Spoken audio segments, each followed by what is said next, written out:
Prologue. The Sacred Tradition of Borealis. A match made by moonlight. Long before Aurora Stormbane was born, before her auburn curls caught the glow of moonlight, before the world would gasp at the impossible sight of two fated alpha, sigils burning upon her sacred veil, there existed an iron law that governed the lands of Cintra, a decree as old and immovable as the mountains themselves. It was a sacred, unbreakable law, whispered into the ears of every newborn, etched into the bones of every elder. A wolf must never bond with a creature outside the bloodline. No man, no witch, no vampire.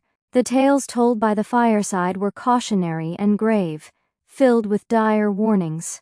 It was said that such unions weakened the blood of the pack, diluted the sacred gifts passed down by the moon goddess herself, and, perhaps most fearfully of all, angered the celestial deity who had given them their power. Yet even the most enduring of laws are not immune to the will of the heavens. Long before Aurora took her first breath, a crack appeared in that ancient commandment. It came in the form of a prophecy, whispered on the winds, carried by seers and dreamers alike, the prophecy of the Borealis.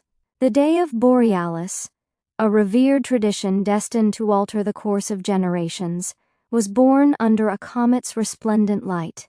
The moon goddess, her voice resonating through the minds of the faithful, decreed that true love, in its purest and most unbreakable form, transcended bloodlines. No longer would lineage alone determine destiny. Heart would recognize heart. Spirit would seek spirit. From that day forth, once every decade, the daughters of the noble wolf houses would gather beneath the vaulted arches of the great hall of Cintra, their fates dangling like stars just out of reach. It was no mere gathering. It was no simple event. It was a grand spectacle, a breathtaking ceremony woven from the threads of reverence, duty, and destiny itself. The great houses, Stormbane, Moonclaw, Darkfang, Firebane, Ashclaw, Silverfang, Blackthorn, each stood tall, their legacies a tapestry of triumph and tradition. Their banners, stitched with the sigils of their lineages, hung proudly from towering ivory columns, swaying gently as if stirred by unseen ancestral hands. The Alpha Heirs, chosen sons of their houses, stood beneath these banners clad in ceremonial armor, their gazes steady, their faces carved in masks of solemn purpose. Each bore the heavy mantle of his house's future, and yet behind their eyes the flicker of hope and uncertainty burned bright. And then came the maidens. They moved like whispers of magic, gliding across the marbled floor of the great hall. Each maiden wore a robe dyed in the sacred colors of her bloodline, the gray of storm and sky for Stormbane, the obsidian flame for Firebane, the silver sheen for Silverfang, a river of color weaving among the cold marble and candlelight. Their faces were hidden behind veils, not mere cloth, but ancient enchantments spun by the foremothers, woven with threads of protection, secrecy, and the blessings of countless generations. The veils shimmered not merely with light, but with legacy. Each shimmer told a story, of ancestors who fought wars for love, of foremothers who whispered dreams into the cradles of their daughters.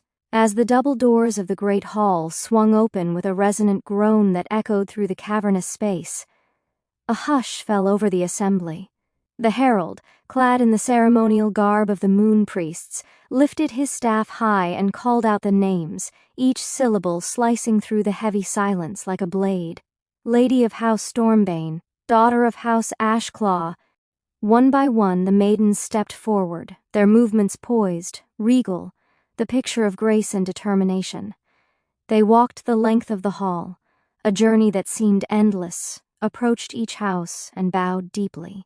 It was a gesture not merely of humility but a sacred offering, a silent plea to fate itself. Choose me. The Alpha Heirs responded in kind, bowing deeply, a silent promise that if destiny willed it, their hearts would be hers to claim. But not every bow sparked destiny. Not every heart answered the call. Only when the magic of the moon goddess stirred did the sacred sign appear. If a maiden was fated to an Alpha Heir, The sigil of his house would glow upon her veil, a miracle of starlight and sacred flame. The ancient enchantments would awaken, searing the house's symbol into the delicate fabric with tendrils of fire and celestial light. If the match was strong, the sigil shimmered, gentle and steady, a star newly born. If it was sacred, the sigil burned, a brilliant, blinding testament to the union decreed by the heavens. When that happened, a hush even deeper than before would fall over the hall. The maiden would lift her veil, her hands trembling, her breath held tight in her chest. Eyes would meet, a silent collision of souls across a chasm of destiny.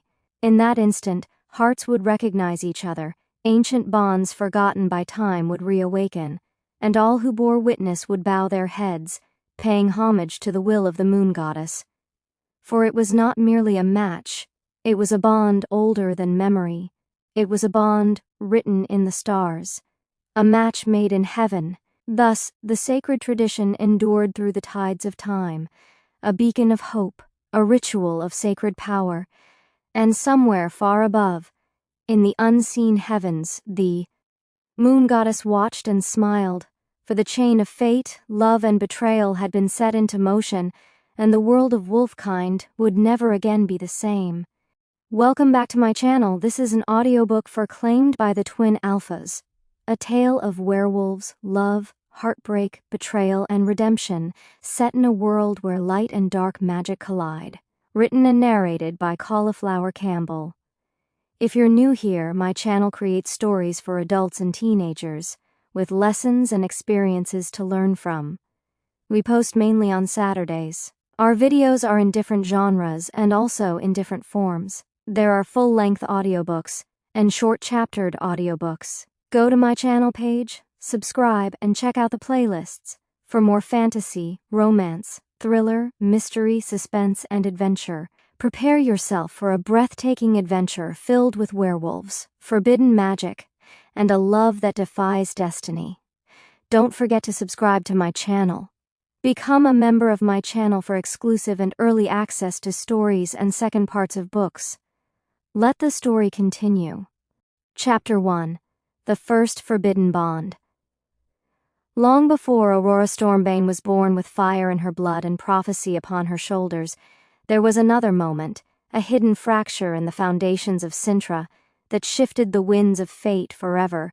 It was a moment wrapped in secrecy, whispered only in the darkest corners of great halls, spoken with a mixture of reverence and resentment. It was the sacred day of Borealis, a night meant for unity, for destiny, for the reaffirmation of sacred bloodlines. The great hall of Cintra, vast and regal, shimmered under the light of 100 chandeliers, each aglow with enchanted moon crystals that bathed the hall in a silver glow. The noble houses stood proud, their banners hanging like silent witnesses to the ancient traditions. Daughters of legacy glided one by one through the towering doors, their every step echoing against the marble with measured, reverent hope. The herald, dressed in flowing robes of midnight blue, stood at the foot of the dais, his voice ringing out over the expectant crowd. "Lady of Cintra." A ripple of confusion swept through the hall like a sudden chilling breeze. Murmured whispers rose in pockets, as nobles turned to one another with raised brows and frowns. There was no known noble house simply called Cintra. The name itself was the realm, the heartland. No bloodline laid sole claim to it. Yet the maiden who entered was no less regal for her mystery. She moved like a vision painted by the hand of a goddess, her robe a rich, soft blood red, its hem trimmed in delicate sky-blue silk. Her veil was woven with starlight itself, every thread capturing the glow of the chandeliers and refracting it in a gentle halo about her form. Though no house could claim her, she carried herself with noble grace beyond question. Eyes followed her as she moved, each step steady and assured. She paused before each house, bowing low with the deep, respectful grace of one raised to honor tradition. Though none could place her family name or bloodline, the murmuring grew. And then she came to stand before House Stormbane. There, standing tall and proud, was Alpha Alaric Stormbane, heir to storms and sky, a figure carved from legend. His auburn hair was tied back neatly with a silver clasp, and his hazel eyes, sharp and filled with the weight of expectation, watched her with an intensity that no other maiden had stirred in him. The maiden bowed low. Alaric, moved by a force he could not explain, bowed back. And it happened. The sigil of House Stormbane, a thundercloud laced with silver lightning, suddenly and brilliantly burned upon her veil. The symbol crackled with raw, ancient power, the flames dancing in gray and silver, casting ghostly light over their stunned faces. The hall gasped as one, a collective breath sucked into trembling lungs. The silence that followed was so complete, it seemed even the chandeliers dared not flicker. Alaric's wolf stirred within him, an ancient presence awakening from deep slumber, snarling and clawing to be free. He felt it then, not just in his bones but in his very soul. This was fate. This was destiny written in stars and sealed by the moon herself. The maiden, trembling yet strong, lifted her veil. The room for a long heartbeat ceased to move. Beneath the shimmering fabric was a beauty that defied mere words. Emerald green eyes deep as ancient forests, framed by midnight curls streaked with threads of gold, and lips so soft and full they seemed carved to tempt fate itself. A hush fell, deeper than before, more profound, and then softly, as if whispered by unseen spirits, her name rippled through the mind link connecting all present. Catherine Moss. Alaric's breath caught. His soul flared.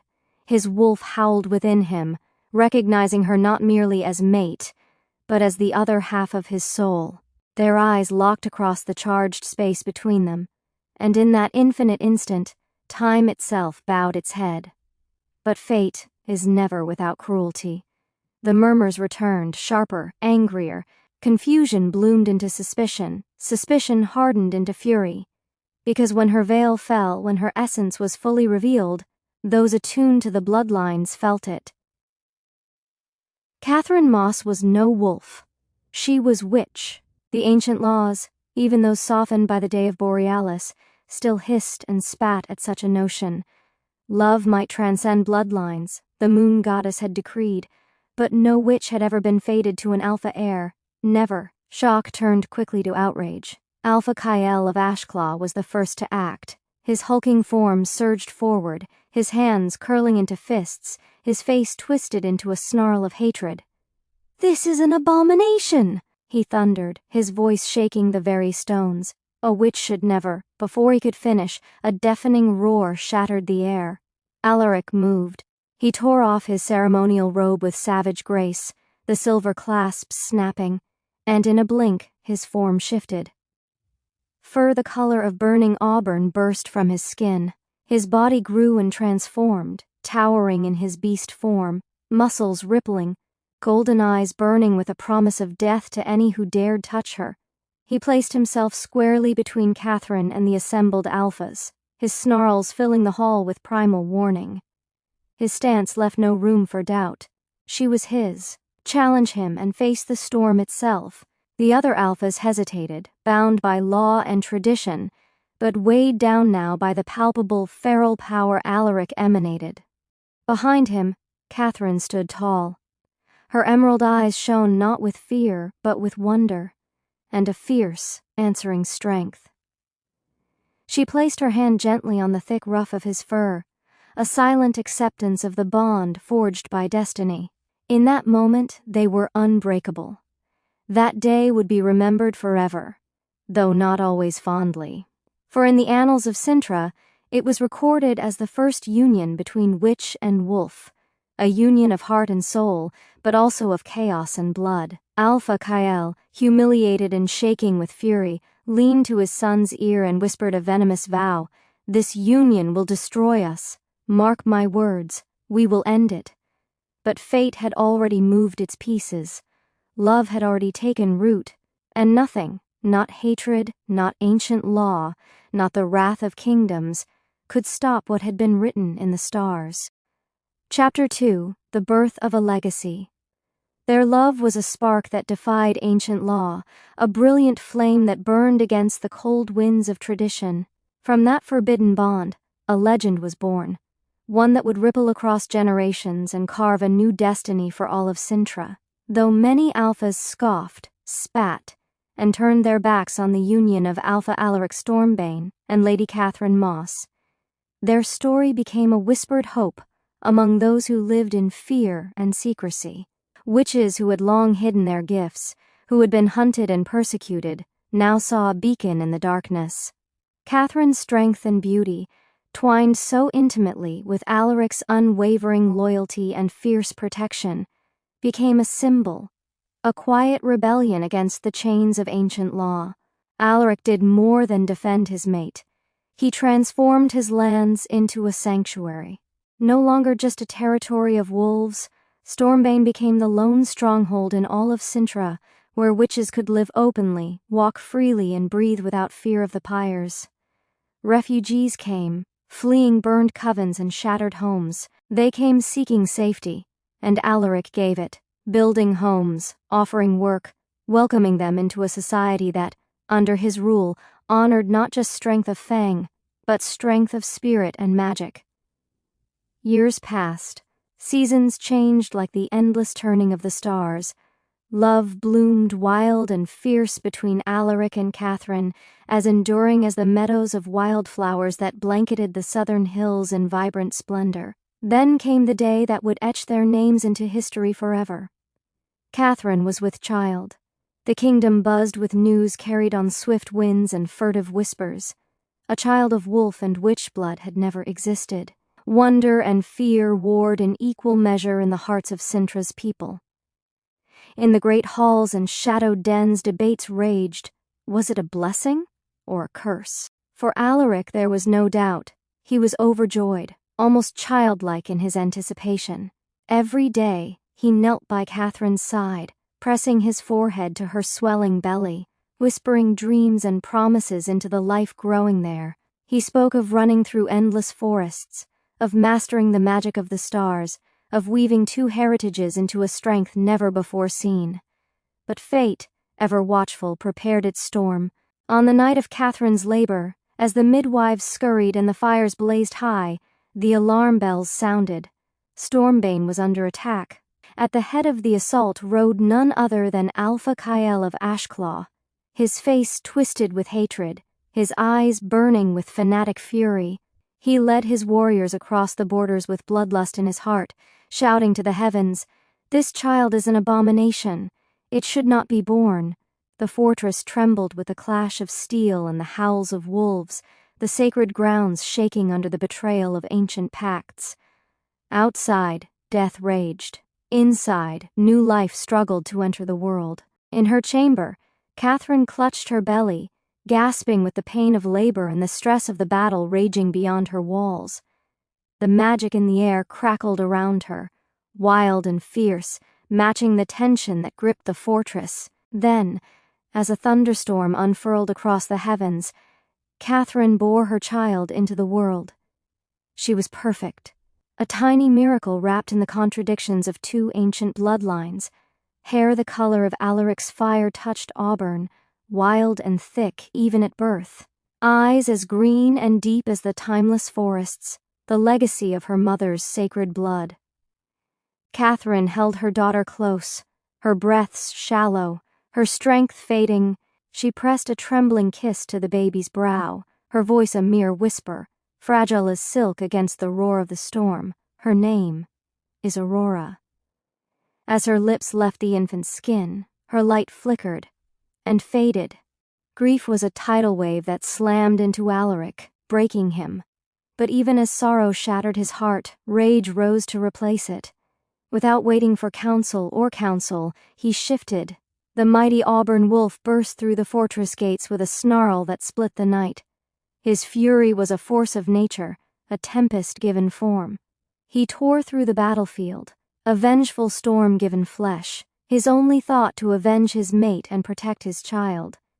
He met Alpha Kyle head-on in a brutal, savage clash. They fought as gods might fight, two titans locked in a deadly ballet. Claws slashed, teeth tore, blood stained the earth dark and sacred. In the end, Kael lay broken, defeated, humiliated before all who dared to watch. At dawn, battered but unbowed, Alaric carried his infant daughter into the great hall. Before the assembled elders and bloodlines, he made his stand. He cradled Aurora close, his voice a thunderous vow that echoed through marble and bone. She is my heir, she is of my blood, and any who raise a hand against her shall fall. The council, stunned and cowed by the force of his will and the scent of truth that clung to the child, could not deny him. Alpha Kael, stripped of title and honor, was banished. Cast out as a rogue, he fled into the wilds with venom in his heart, spitting a curse into the wind. One day, I will tear down everything you love. And so began the legend of Aurora Stormbane, the first of her kind, born in blood and starlight. She would grow under the watchful eyes of wolves and witches alike, her destiny forever shaped by love, sacrifice, and an enemy who waited in the shadows for the perfect moment to strike. Chapter 3. The Flower of Stormbane. Years flowed like the gentle river that cut through the heart of Stormbane territory, and with them, Aurora Stormbane blossomed. From the ashes of heartbreak and loss, a radiant life bloomed, one that rekindled hope, laughter, and strength across Cintra. Aurora, the pride and joy of Alpha Alaric Stormbane, became a living legend in her own right, known throughout the lands as the Flower of Stormbane. Her beauty was undeniable. Her long auburn hair fell in waves like captured wildfire, and her eyes, a vivid green, seemed to hold the magic and mystery of the oldest forests. But it was her spirit, bright, fierce, and unyielding, that truly made her unforgettable. From her earliest memories, Aurora had never walked her path alone. By her side stood Alina, a spirited young witch girl with short raven-black hair and eyes like polished sapphires. Raised together within the protective walls of the Stormbane fortress, they became as close as sisters. Though they were only a year apart, Alina often took on the role of elder, guiding Aurora with an instinctive protectiveness, braiding her hair under the shade of willow trees, sneaking her honey cakes from the kitchens, and shielding her with a fierceness that few dared challenge. Alina, orphaned during one of the many purges against witches, had been taken in by Alpha Alaric, a gesture of compassion that grew into something deeper. She was not just a guest, she was family, and often when Aurora clung to Alina's hand or hid behind her during Stormbane's grand gatherings, Alaric would chuckle and say, "Blood isn't what makes a family, it's the loyalty we give to one another." Alaric loved them both, fiercely, unconditionally. He trained them side by side, teaching them the ways of wolves and whispers of magic alike, preparing them for a world that might never fully understand or accept them. Yet even Alaric, with all his wisdom, knew that one day Aurora's true nature would awaken, and with it, the weight of her extraordinary legacy. That day came when Aurora turned 15. The first shift. The night was woven with silver moonlight as the Stormbane clan gathered in the heart of the sacred glade, a place where the earth thrummed with ancient power and the trees whispered secrets to the stars. It was here that generations of Stormbane wolves had embraced their first shift under the approving gaze of the moon goddess. Aurora stood barefoot upon the mossy ground, the cold air biting her skin, her heart pounding against her ribs like a drum. Runes, glowing softly with enchantments passed down through centuries, circled the clearing. Around her, wolves in human form, family, elders, warriors, watched with reverence and bated breath. Alina stood at the edge, her hands clenched tightly, her sapphire eyes wide with a mixture of fear and pride. Alpha Alaric stood tall and calm, a comforting presence that grounded Aurora against the rising storm within her. "Just breathe," he murmured, his voice steady as an oak in a gale. "Let your wolf rise. Let the magic flow with her." Aurora closed her eyes, drawing in a trembling breath. She could feel it, a wildness coiling within her, a tempest of fur and magic, heat and light. Her fingers dug into the earth as the energy surged from her chest, searing through her veins. And then it happened. In a blinding flash of silver and gold, her body shifted. Not with agony, not with the breaking and tearing that many feared, but with a fluid grace that took the breath away. She became a creature of legend. Her wolf form was magnificent, an auburn pelt that shimmered with embers under the moonlight, a regal bearing that commanded attention, and eyes, those striking green eyes, that burned with an otherworldly fire. As she stood tall, the air around her pulsed, responding to the unique fusion of her hybrid blood. The earth itself seemed to recognize her, sending ripples through the mossy ground. Storm clouds spiraled above, and soft glowing symbols traced themselves in the sky, runes of the ancients, blessing her. Aurora could cast with her breath, fight with her claws, and hear the whispers of magic in every stirring leaf and shifting stone. She was neither purely wolf nor purely witch. She was something new, something that the world had never seen before.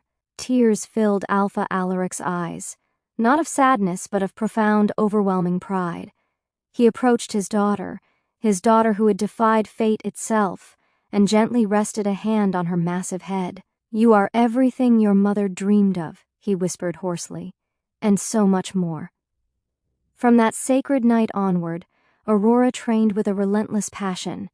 Under Alaric's watchful eye, she honed her shifting, her magic, her combat skills. She learned to fight with tooth and claw and spell and word. She grew swift as a hunting falcon, strong as an ancient oak, and cunning as the river's winding current. She cherished Alina as her closest friend, the sister of her heart, the one who knew her fears and her dreams. And she adored her father above all, her protector, her mentor, her fiercest champion. In Aurora, the legacies of wolf and witch burned brighter than any star. She embodied the hope of a future where bloodlines did not chain destiny, but expanded it. Yet even as she danced in fields of wildflowers and raced the winds across the mountains, a shadow stirred beyond the borders of Stormbane, an ancient bitterness festering, biding its time. For with every dazzling light, somewhere, darkness always waits to rise. Chapter 4. The Festival of Lights. The Festival of Lights in Cintra was more than just a celebration. It was a weaving of magic into the very fabric of joy and hope, a night when sorrow was forgotten and dreams took flight among the stars. Lanterns floated high into the heavens like tiny suns, illuminating the velvety night, and music curled through the air like a living, breathing thing. Every soul, whether young or ancient, found themselves wrapped in a blanket of warmth and wonder, if only for one night. Alpha Aurora Stormbane, ever the vigilant protector, had reluctantly agreed to allow Aurora and Alina to attend the festival in the central square, under the careful eyes of several Stormbane warriors hidden among the crowd. He trusted his girls, trusted their strength and judgment, but the world beyond the borders of Stormbane was less forgiving, especially to those like Aurora, whose very blood was a secret worth killing for. Cloaked in silver gray, the proud colors of House Stormbane, Aurora and Alina moved through the bustling square, blending into the crowd as much as two radiant young women could. Aurora's identity was carefully guarded, a necessary shield for someone so rare, so precious. They sipped sweet juices made from wild citron fruits, twirled through the narrow alleys where floating candles bobbed on invisible currents of magic, and laughed until their hearts were weightless. But fate, always vigilant, always weaving, had its own plans. As Aurora stepped away from Alina for just a moment to light her candle at the ancient wishing pond, a tradition said to whisper your dreams to the moon goddess, she bumped into someone, solid, broad, and commanding, his presence wrapped around her like a protective shield. "Forgive me," he said, his voice warm, touched with a subtle authority. Aurora glanced up, her heart skipping, and replied politely, "The fault was mine." The stranger introduced himself simply as Rowan. Under the lanterns, his blonde hair shimmered like a halo, and his ocean-blue eyes held tales of distant lands and silent battles. There was something magnetic about him, an aura of quiet strength, yet he wore no sigil, no mark of a noble house. It intrigued her more than she dared admit. They talked, awkward at first but soon finding an easy rhythm. They spoke of Cintra, of favorite festival memories, of wishes cast to the stars. Aurora found herself laughing, freely, brightly, and Rowan, enraptured, hung on her every word. His wolf stirred restlessly within, recognizing something precious in her. She too felt it, an unfamiliar but comforting pull, as if the universe itself nudged them closer. "You look like someone who belongs to the stars," he whispered, his voice almost reverent. Aurora's cheeks flushed pink, and she tucked a strand of hair behind her ear, flustered and enchanted all at once. Meanwhile, across the square, Alina had her own fateful encounter. Luke was his name, handsome, sharp, blue-eyed, blonde hair, and dangerous in a way that drew the daring part of her heart closer. He bore a striking resemblance to Rowan, though their energies could not have been more different. Where Rowan was calm and steadfast like a quiet sea, Luke was wild and restless, a tempest wrapped in skin. Conversation between Alina and Luke sparked like flint to stone. She, ever bold, spoke openly of her being a witch, a truth she normally hid like a blade beneath her cloak. She braced herself for fear, disgust, even mockery. Instead, Luke regarded her with wonder and a kind of soft awe. "I've never met anyone like you," he murmured. Alina grinned, mischief lighting her sapphire eyes. "Good, then you'll remember me." And he would. Of that there was no doubt. As the night deepened, the lanterns rose higher, glowing prayers drifting into the star-blanketed sky. Slowly the crowds thinned, and the magic of the festival gave way to the sleepy peace of coming dawn. Aurora and Alina returned to Stormbane's stronghold, their steps light, their hearts even lighter. Wrapped in thick furs within Aurora's bedchamber, they lay side by side, whispering secrets and dreams into the quiet. "What if," Alina mused, her voice tinged with playful wonder, "you're bonded to that guy, the one from the festival?" Aurora laughed, soft and breathless. "Don't be ridiculous. I don't even know his house." Alina shrugged under the furs, grinning. "He doesn't need a house. If he really looked at you the way you said he did, like you were his whole world, then I think he's the one." They giggled like children, whispering into the night, and slowly drifted into dreams filled with laughter, blue eyes, and silver lanterns.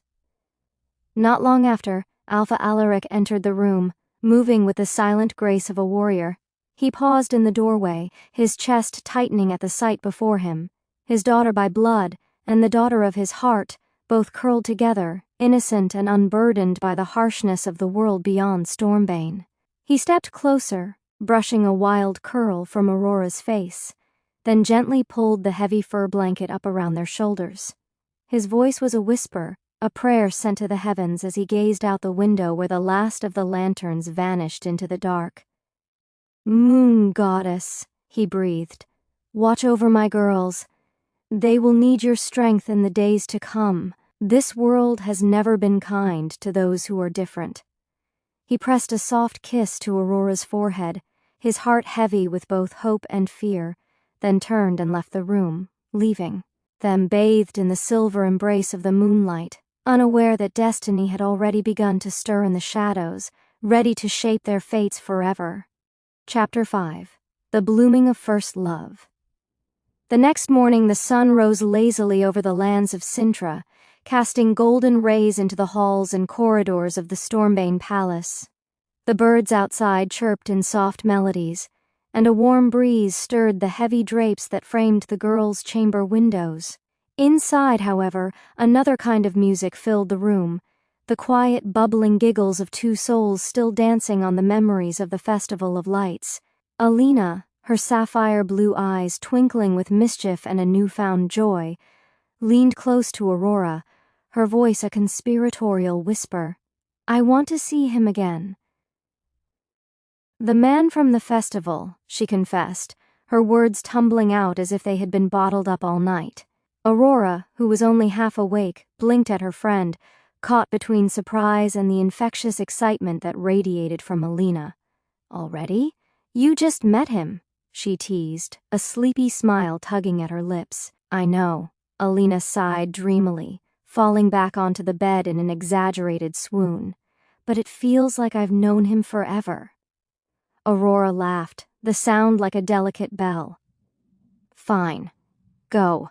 I'll cover for you, but you owe me extra slices of berry pie. No negotiations." "Deal." Alina grinned mischievously, scrambling to throw on her cloak. She moved with the eager grace of a girl on the cusp of something wondrous. In moments, she slipped out through a hidden side corridor, disappearing like a shadow on a mission. Aurora watched from the balcony, arms crossed and a knowing smile on her lips. Her heart warmed at the sight. Never before had she seen Alina's spirit so alight, so vivid. It was as if a missing piece of her had clicked into place. Meanwhile, across the quiet morning city, hidden behind the grand Cintra library in the secluded royal gardens, Alina met him. Luke, already waiting with a roguish grin and a clumsily gathered bouquet of tulips, petals still damp with morning dew. "For you," he said, extending the flowers with the awkward bravery of a boy offering a treasure. Alina's breath caught, and her cheeks bloomed with warmth. "You remembered," she murmured, taking the bouquet as if it were the most precious thing in the world. "I remember everything you say," Luke admitted, his voice surprisingly earnest. "Your laugh, your stories, the way your eyes widen when you talk about magic." Their steps were slow and meandering as they wandered through the garden's maze of flower beds and towering hedges. They spoke of dreams and fears, spells and stories, books they loved and places they longed to see. With every word, Luke admired her, not for the beauty that anyone could see, but for the fire and courage that burned quietly within her. They started meeting more often after that first morning. In bustling markets where vibrant fabrics and spiced air tangled together, by quiet fountains where the water whispered secrets, and beneath starlit skies where nothing mattered but the heartbeat between them. They became lovebirds, entwined in each other's orbit, stealing moments of peace and laughter in a world too often steeped in suspicion and sorrow. Aurora noticed the change in her friend almost immediately. Alina glowed brighter, her laughter rang louder, and she spun through the stone halls of Stormbane with a joy that made even the most hardened warriors smile. Aurora could not help but feel happiness swell within her chest, in a life shadowed by old grudges and whispered threats. Seeing her sister in all but blood find love felt like a rare, sacred gift. And yet, deep in the hidden places where instincts stirred and fate whispered, Aurora sensed it, the shifting winds of destiny. Though their hearts bloomed like tulips in the early spring, tender and vivid, the world around them was not kind to such fragile beauty. Somewhere beyond the walls of Stormbane, the forces of envy, ambition, and vengeance were gathering, coiling tighter, waiting for the right moment to strike. Little did they know that while love was blossoming beneath the silver gaze of the moon goddess, darker tides were rising, eager to snatch away everything they held dear. Chapter 6: Aurora's Sacred Day. The sun rose with unusual brilliance that morning, stretching its golden fingers across the ancient lands of Cintra as if to bless the day itself. The skies shimmered in vibrant hues of gold and rose, and the very air seemed to buzz with invisible threads of magic, thick with expectation. It was not just any day. Today was the Borealis presentation, one of the most sacred traditions in all of Cintra, and today it was Aurora Stormbane's day. Within the heart of the Stormbane estate, the household stirred to life with a careful, almost reverent energy. Every warrior polished their armor to a shine, every servant whispered their tasks with unusual solemnity, and every corridor was decorated with garlands of storm gray and silver, the proud colors of House Stormbane. In the private chambers overlooking the eastern gardens, Aurora stood before a tall mirror, her hands trembling ever so slightly at her sides. She was a vision, wrapped in a flowing gown of silver and storm-gray silk that shimmered like starlight. Fine embroidery of howling wolves and crescent moons adorned the fabric, symbols of her house and lineage. Alina fluttered around her like a devoted attendant, though her movements were graceful and precise. Her nimble fingers adjusted Aurora's sleeves, smoothed invisible wrinkles, and carefully placed the final touches. A delicate circlet of braided silver and white opals atop Aurora's cascading auburn hair. "You look like a goddess," Alina whispered, stepping back to admire her work, her sapphire blue eyes misty with pride. "If the moon goddess doesn't light your veil, the stars themselves might come down and claim you as their own." Aurora let out a soft, shaky laugh, her nerves bubbling beneath the surface like a barely contained storm. What if no house sigil burns on my veil?" she asked, her voice almost a whisper. Alina's expression softened. She stepped closer and cupped Aurora's face gently in her hands. "Then it means your fate is still writing itself," she said firmly, "and I'll be right beside you every step of the way." Taking a deep breath, Aurora allowed herself to believe in those words. Together they moved toward the grand hallway where the rest of the Stormbane household awaited. As Aurora stepped through the doorway, a hush fell over the crowd. Every Stormbane warrior bowed deeply, the healers and mages inclined their heads with deep respect. Even the servants, hardened by years of duty, paused to marvel at the sight of her. Aurora, draped in the proud legacy of her bloodline, walked with a grace that seemed almost otherworldly.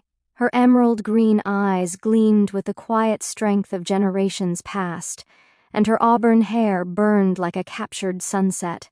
With slow, measured steps, she made her way to her father's private library, a room lined with ancient tomes, the scent of leather and old magic thick in the air.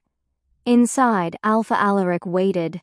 He stood by the fireplace, the sacred veil, woven from the threads of moonlight and storm clouds, held reverently in his hands. For a long moment, he simply looked at her, and in his hazel eyes, memories danced. A tiny infant cradled against his chest, a toddler chasing fireflies in the gardens, a fierce young girl sparring with warriors twice her size. Now before him stood a woman, the living legacy of his beloved Catherine. His voice cracked with emotion as he whispered, "You're beautiful, just like your mother." Aurora felt her throat tighten. She stepped forward, and Alaric enveloped her in a tight embrace, his strength a familiar and anchoring presence. When he finally pulled back, he placed the veil over her head with tender hands. As it settled over her hair and shoulders, it shimmered, a soft, silvery mist that concealed her features but could not hide her radiant spirit. The magic of their ancestors awakened in the veil, a whisper of protection and blessing.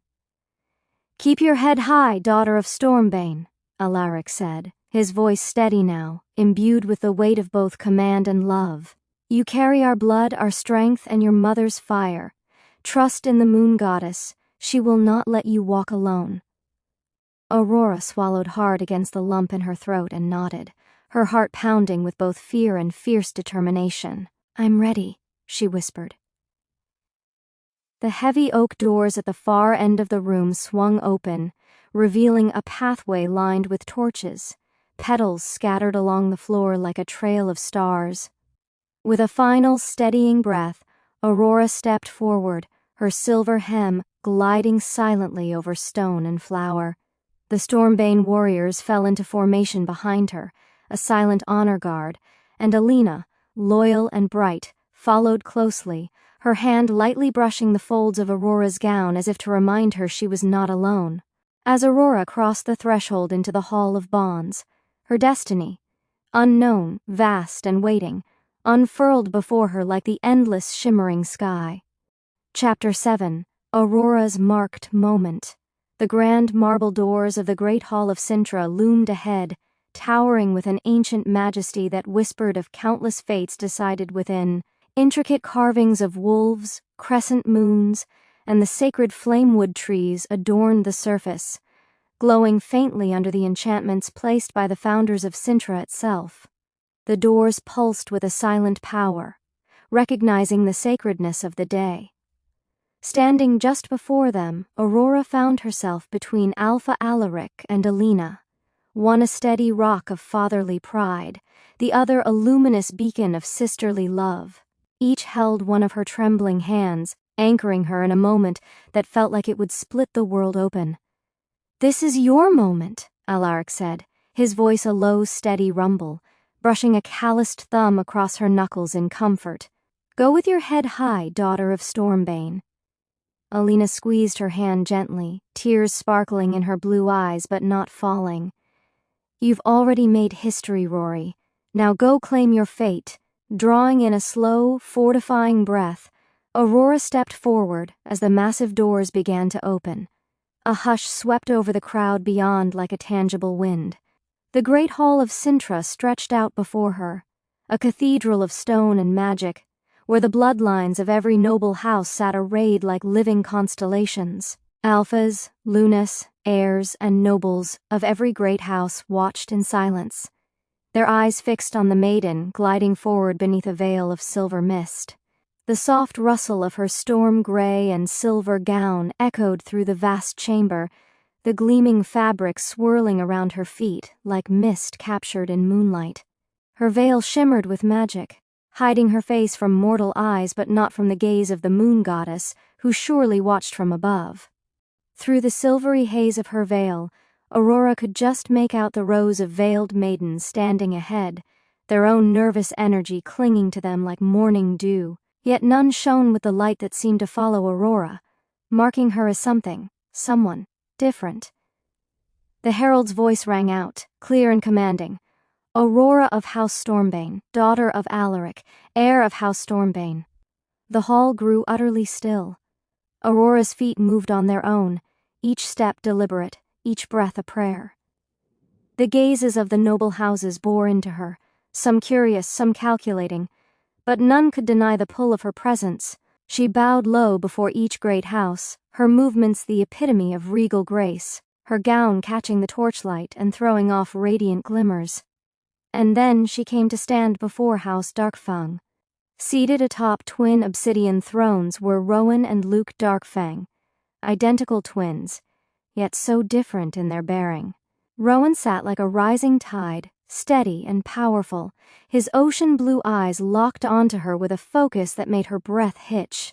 Beside him, Luke radiated restless energy, his blue eyes burning with something she couldn't yet name. Aurora bowed before them, her heart pounding like a war drum. And then, something ancient and wild stirred inside her. Her wolf, usually quiet and composed, surged forward violently, pressing against her chest. "Mate," Rowan's wolf answered instantly, awakening with a ferocity that nearly made him rise from his throne. His body tightened with the need to go to her, to shield her, to claim her. His soul cried out, recognizing her as his. Luke stiffened beside him. His heart, already entangled with Alina, now twisted painfully as a deep, primal need tried to override his will. His wolf howled within, confused and furious. And then it happened. Above Aurora's veiled head, the sigils of House Darkfang ignited, not once, but twice. Two brilliant, blazing emblems of the twin alphas flared into existence, casting their light across the hall. A collective gasp rose from the crowd. Nobles shifted in their seats. Warriors exchanged stunned glances. Such a thing had never been witnessed in living memory. A maiden marked by twin souls, by two alphas. Alpha Alaric, standing in the shadows of the entrance, went rigid. His mind raced, flickering between awe and fear. He looked from the sigils to the twins, and then back to his daughter, his instincts torn between pride and protectiveness. The magic of the veil responded to the miracle, shimmering more brightly before it faded into gossamer mist. Slowly, with all the poise drilled into her since childhood, Aurora lifted the veil from her face. The hall fell utterly silent. There she stood, unveiled, a living star among mortals. Her emerald green eyes blazed with unearthly beauty and fierce spirit, framed by her flowing auburn hair. She was the image of Luna Catherine, and yet, uniquely herself. Rowan's hands gripped the arms of his throne so tightly the stone cracked beneath his fingers. His soul screamed to move, to touch, to swear eternal fealty. Luke sat frozen, torn by a battle raging inside him between love, loyalty, and primal instinct. Aurora met their stares without flinching. She did not falter. She did not break. She merely lowered her veil once more with a queen's grace, turned, and walked away with her head held high, leaving behind a trail of whispered awe and stunned reverence. Every eye followed her, every heart beat faster because of her. Behind her, the sigils still burned in the air, a sign to all that fate had written something new and unprecedented this day. Aurora Stormbane had just become the most fated, most coveted maiden in Cintra's long and storied history. The moon goddess had chosen her not for one, but for two, and as Aurora's figure disappeared into the misty corridors beyond, none in that great hall could imagine the trials, the battles, or the impossible love that fate would now demand of her. Chapter 8. A Rift Between Sisters. Aurora walked out of the great hall with her heart pounding so loudly she could hardly hear the cheers and whispers behind her. The sacred veil now rested in her hands, its silvered fabric trailing behind her like the remnants of a dream. Her hands trembled slightly beneath the silk of her storm-gray gown, the sheer weight of the moment yet to settle fully on her slender shoulders. Fated to not one but two alphas, twin brothers of the powerful house Darkfang, was not merely rare, it was legendary. Perhaps even cursed, and there, just beyond the threshold of the marble doors, stood Alina, her eyes wide with expectation, her hands twisting nervously in the folds of her simple blue dress. Aurora rushed into her arms, overwhelmed, breathless. "Alina, I need to talk to you," she whispered, her voice still wrapped in awe and disbelief.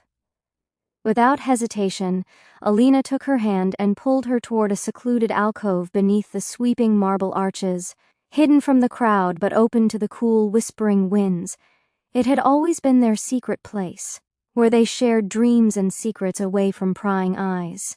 Aurora poured her heart out, recounting every vivid moment, the silence that had fallen over the hall, the ethereal sigils blazing above her head, the primal stirring of her wolf, and the way the twin alphas, Rowan and Luke, had stared at her as if she were the very embodiment of the moon goddess herself. But with each breathless word Aurora spoke, Alina's heart cracked further. Alina's mind raced back to the stolen kisses in the gardens, the shared laughter in the moonlight, the unspoken promises Luke had made without words. Luke, the one who had seen past her magic, past her fears. Luke, the one she had dared to hope for. Now, Aurora had both, her mate, her love. Alina forced a smile, but it was thin, brittle as autumn leaves ready to crumble. "That's amazing," she said softly, but her voice shook, betraying the tremor in her chest. Aurora didn't notice, caught up in her own whirling storm of emotions, her face glowing, her eyes sparkling like emeralds. "I couldn't believe it, Lena. Two fated mates, the same brothers, and they were both looking at me like I was something sacred. Do you think the moon goddess really—" "Stop!" The word shot out like a thunderclap, cutting clean through Aurora's excitement. Aurora flinched back, startled, her green eyes wide. Alina's chest heaved with the force of her unshed tears. "Do you ever hear yourself?" Her voice cracked, laced with bitterness she hadn't known she carried. "Do you ever notice that everything always goes your way? You're beautiful, powerful, chosen by everyone." Aurora blinked, stunned, her mind scrambling for words. "Alina, don't!"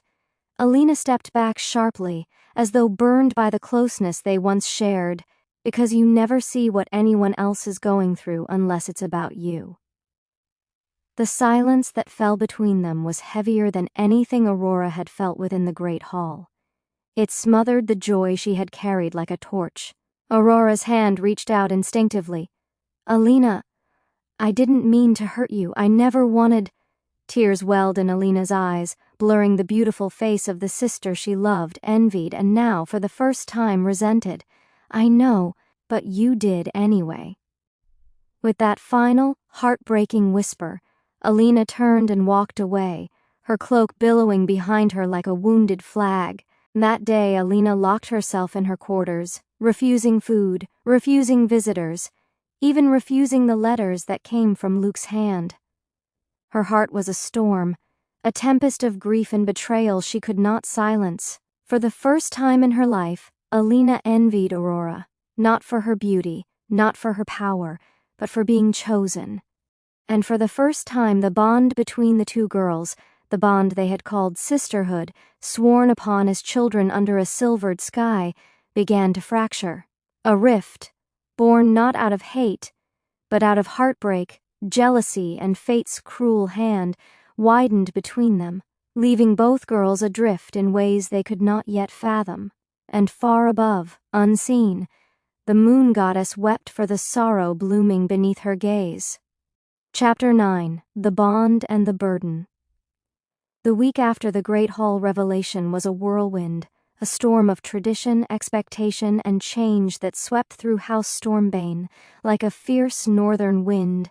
As was the custom, a fated maiden was expected to spend time with her destined mate, or in Aurora's case, mates, before the formal bonding ceremony and the sacred marking. This period was meant to strengthen the soul connection, to allow hearts to intertwine before the sacred rites bound them for life. But for Alina, every moment Aurora spent with the twin alphas felt like a dagger pressing deeper into her chest, a wound that refused to heal.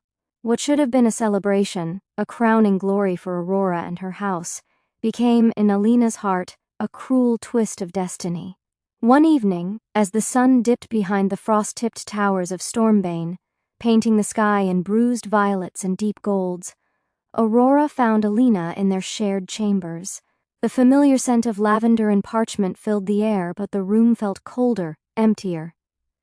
Aurora, dressed in soft silver, her hair braided in ceremonial loops, approached cautiously, her emerald eyes, so full of concern, locked onto Alina's stiff figure by the window. "Alina," Aurora said softly, voice trembling slightly, "did I do something wrong?" Alina froze, her back turned, the setting sun casting long shadows across her face. The words pierced through her carefully constructed walls, threatening to unravel her composure.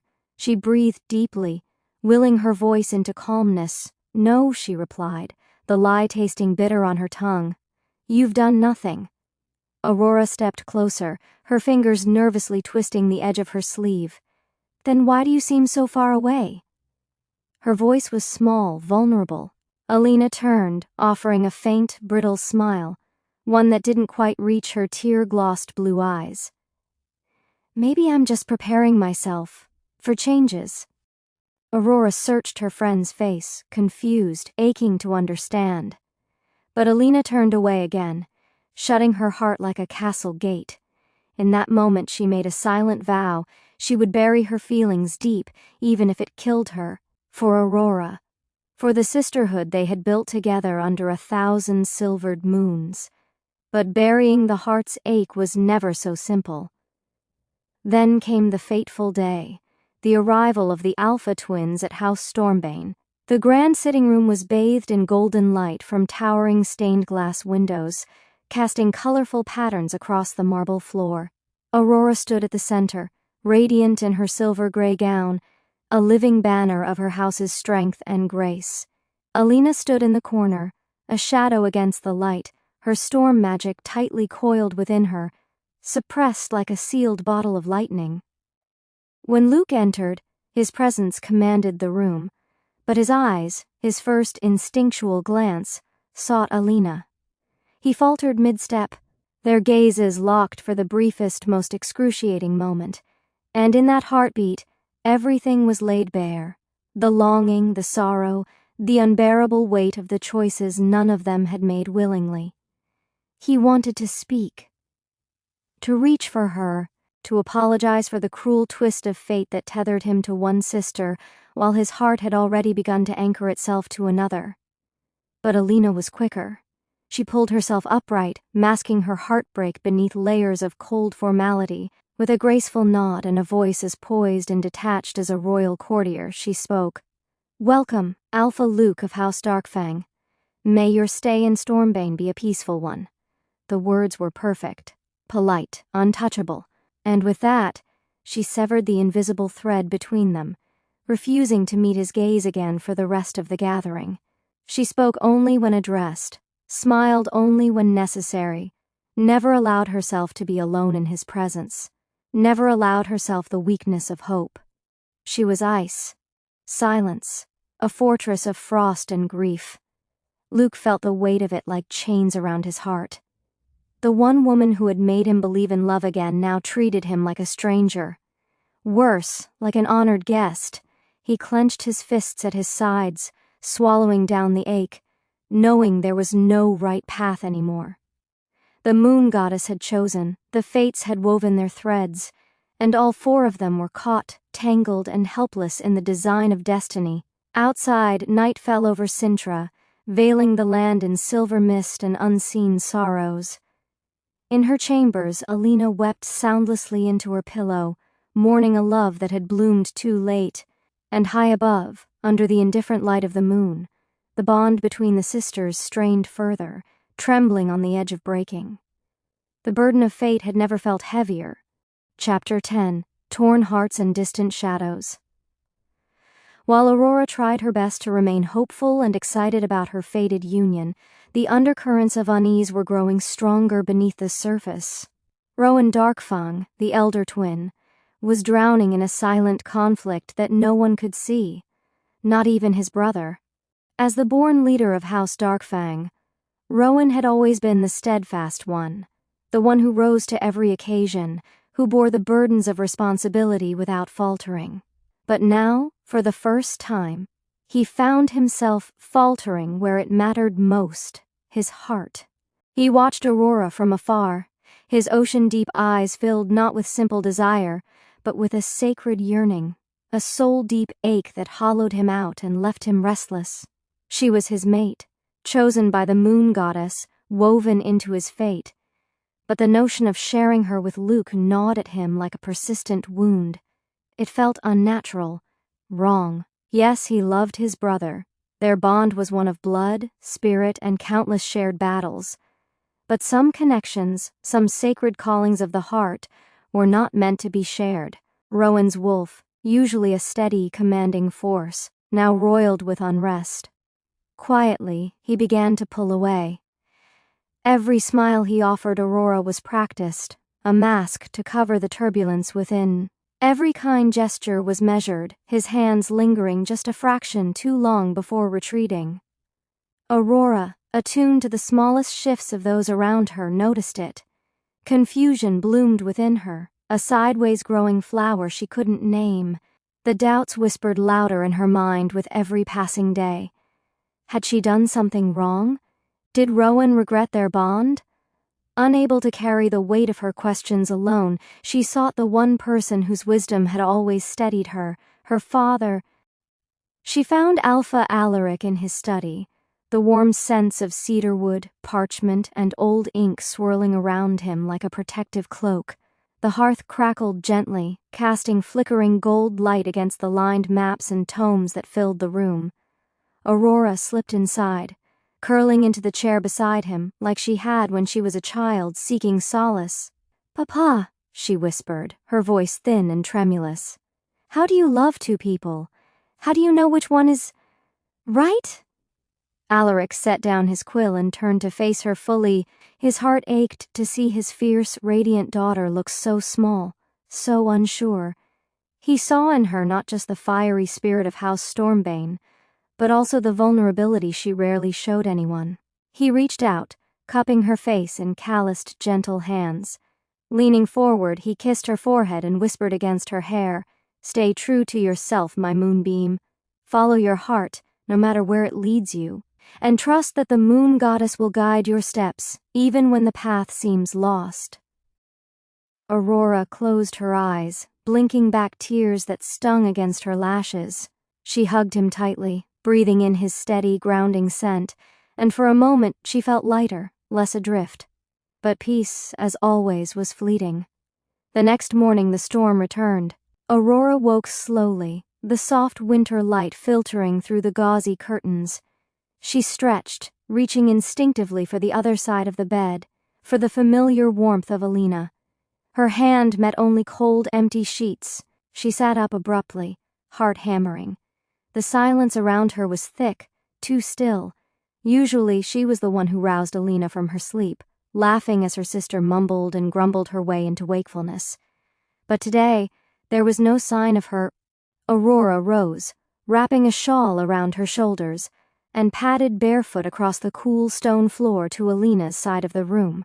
The bed was neatly made, as if untouched. Only the faint lingering scent of jasmine and tulips hinted that Alina had ever been there at all. It wasn't the first time Alina had risen early.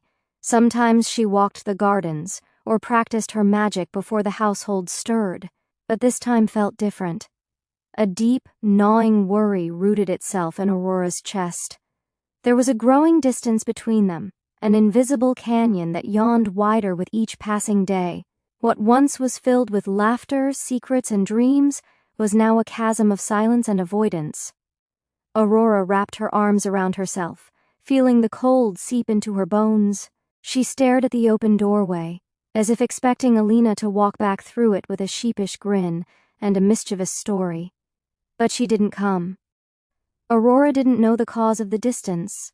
She didn't know about the tangled mess of love, betrayal, and heartbreak that had woven itself between them like brambles. But she felt it, and as she stood there, shivering against the morning chill, Aurora realized with a hollow ache that something precious was slipping away from her, something even fate might not be able to mend. Outside, beyond the high walls of Stormbbane, the winds of Cintra howled, carrying with them the distant echoes of choices yet to be made and hearts yet to be broken. The bond between sisters, once unbreakable, was now cracking under the burden of destiny. And in the distant shadows of an uncertain future, love and loyalty would soon be tested like never before. Chapter 11. Tangled Hearts at Breakfast. The morning sun filtered gently through the grand glass windows of the Stormbane Palace's dining hall, casting a golden hue over the silver-trimmed plates and crystal goblets. Aurora sat at the long polished table, her posture graceful, her long lashes fluttering slightly as she focused on her food, completely unaware of the chaos stirring in the heart of the man seated near her. Rowan, ever composed, sat stiffly with his jaw clenched tight, his spoon unmoved by his side. The bowl of porridge before him remained untouched, its steam curling into the cool air. His instincts screamed at him to protect himself, to pull away, to not give in to the feral pull of his fated mate, not when she was fated to his twin as well. But the more he tried to resist, the deeper he fell, like a man caught in a riptide. His wolf snarled at the back of his mind, restless and furious, every primal instinct honed in on her, every gesture Aurora made, every little smile that curved her lips, every subtle move of her hands. It was like the moon goddess herself had carved her out of Rowan's most secret dreams. And then, without even realizing it, Aurora lifted her spoon, dipped it into a dish of golden honey, and brought it to her lips. She licked the sweet nectar slowly, humming at the taste, her eyes half-lidded in simple, innocent pleasure. Rowan's breath caught in his throat. His wolf growled with barely suppressed hunger, and his heart stuttered painfully in his chest. He wanted her, so badly it hurt. Just as the moment seemed poised to tip into something dangerous, the door creaked open, and Luke stepped in, his presence cutting through the thick air like a blade. His boots echoed against the marble floor, and his scent, a blend of pine and stormy skies, swept into the room. "Good morning," he said, his voice low, edged with an exhaustion that sleep could not erase. His green eyes were sharp, probing the scene before him with an intensity that betrayed the emotions roiling beneath his calm exterior. He had barely slept, his mind haunted by Aurora's luminous face and the guilt that clawed at him whenever he thought of Alina. Now, seeing his brother and Aurora sitting together, the distance between them charged and fragile, twisted something bitter and sharp in Luke's chest. He remembered the night Rowan had once spoken about, a girl he'd glimpsed at the Festival of Lights. The way Rowan had described her laughter, the way she danced under the lanterns, it had sounded so achingly familiar then, and now he knew. Aurora had been that girl. The three of them sat in silence, the tension a near tangible force hanging over the table. Every clink of silverware, every scrape of a spoon against a plate was deafening in the heavy stillness. Words hovered at the edges of their minds, pleas, confessions, accusations, but none of them dared to speak them aloud. Outside the door, hidden by the towering marble archway, Alina stood with her arms folded tightly across her chest, her heart a storm of emotions. Her gaze was locked on the scene unfolding before her, on Aurora, glowing in the morning light, and the two alphas visibly unraveling in her presence. There sat her childhood best friend, her sister in soul, unknowingly wrapped in the silent adoration of two powerful, fated men. And beside her, the man who had once picked tulips for her in the palace gardens, the man who had made her laugh until she forgot her own burdens, now barely able to look at her. Alina wasn't angry at Aurora. How could she be? Aurora had done nothing wrong. But heartbreak wasn't logical. It wasn't fair. Because for the first time in her life, Alina wanted something, someone, for herself. And the moon goddess, in her infinite cruelty or wisdom, had given him to someone else. Alina turned away from the doorway, blinking rapidly against the stinging in her eyes, willing herself to hold it together. Her footsteps were soundless as she slipped away down the corridor, her heart a fragile thing fracturing with every step she took. In the grand dining hall, the morning wore on, the sunlight growing brighter, harsher, exposing every crack, every raw edge between the three souls entangled by fate's cruel design. None of them touched their food. None of them spoke what needed to be said. And somewhere, far above, perhaps even the moon goddess herself wept at the tangled web she had spun. Chapter 12. A Night in the Moonlight. That evening, as the last orange hues of the sunset melted behind the towering, snow-kissed mountains of Cintra, Aurora found herself drawn to the wilds beyond Stormbane's gilded walls. With a trembling breath, she shifted, her body transforming into a large auburn-furred wolf. Her paws barely touched the earth as she ran, swift and silent, weaving through ancient trees bathed in twilight. It was her ritual, an instinctive need to release the tangle of emotions and expectations pressing on her chest. Here, in the untamed forest, she could breathe without the heavy weight of duty. Here she could remember who she was before destiny marked her life with complicated ties. But tonight, something felt different. The air buzzed with a peculiar electricity. The wind whispered melodies that seemed almost to carry words, strange and ancient, stirring a primal awareness deep within her. The moon, vast and full, hovered like a blessing and a warning above the treetops, its silvery light painting the forest floor in ghostly patches. Aurora slowed her pace, ears flicking forward, senses straining. Then she saw him. A large white wolf, majestic and awe-inspiring, stood in the clearing ahead. His fur gleamed like freshly fallen snow under the moon's gaze, and his blue eyes, cold and luminous, burned like twin stars. Aurora's breath hitched. Her wolf stirred, recognizing something it could not name, a connection older and deeper than memory. They circled each other slowly, wary but drawn together by invisible threads. Each step was a dance of instinct, curiosity, and something far more profound, something sacred. Then, without warning, Aurora bolted. Her body moved on pure instinct, paws tearing through the forest as adrenaline and exhilaration flooded her. Behind her, the white wolf gave chase, his movements powerful and graceful, his presence a force she couldn't escape, even if she had wanted to. She skidded to a stop at the edge of a small, secluded glade. At its heart stood a simple stone marker, weathered by time but lovingly tended. The tombstone of Luna Catherine, the beloved Luna of Stormbane, her mother. The weight of loss crashed down on Aurora, stealing the air from her lungs. She shifted back to her human form, her dress whispering against the grass as she fell to her knees before the grave. She didn't speak. Words felt too small, too hollow. Instead, she bowed her head, letting her grief pour forth in aching silence. Behind her, the white wolf shifted as well. Rowan. When he saw the name etched into the stone, recognition and reverence softened the hard lines of his face. Catherine.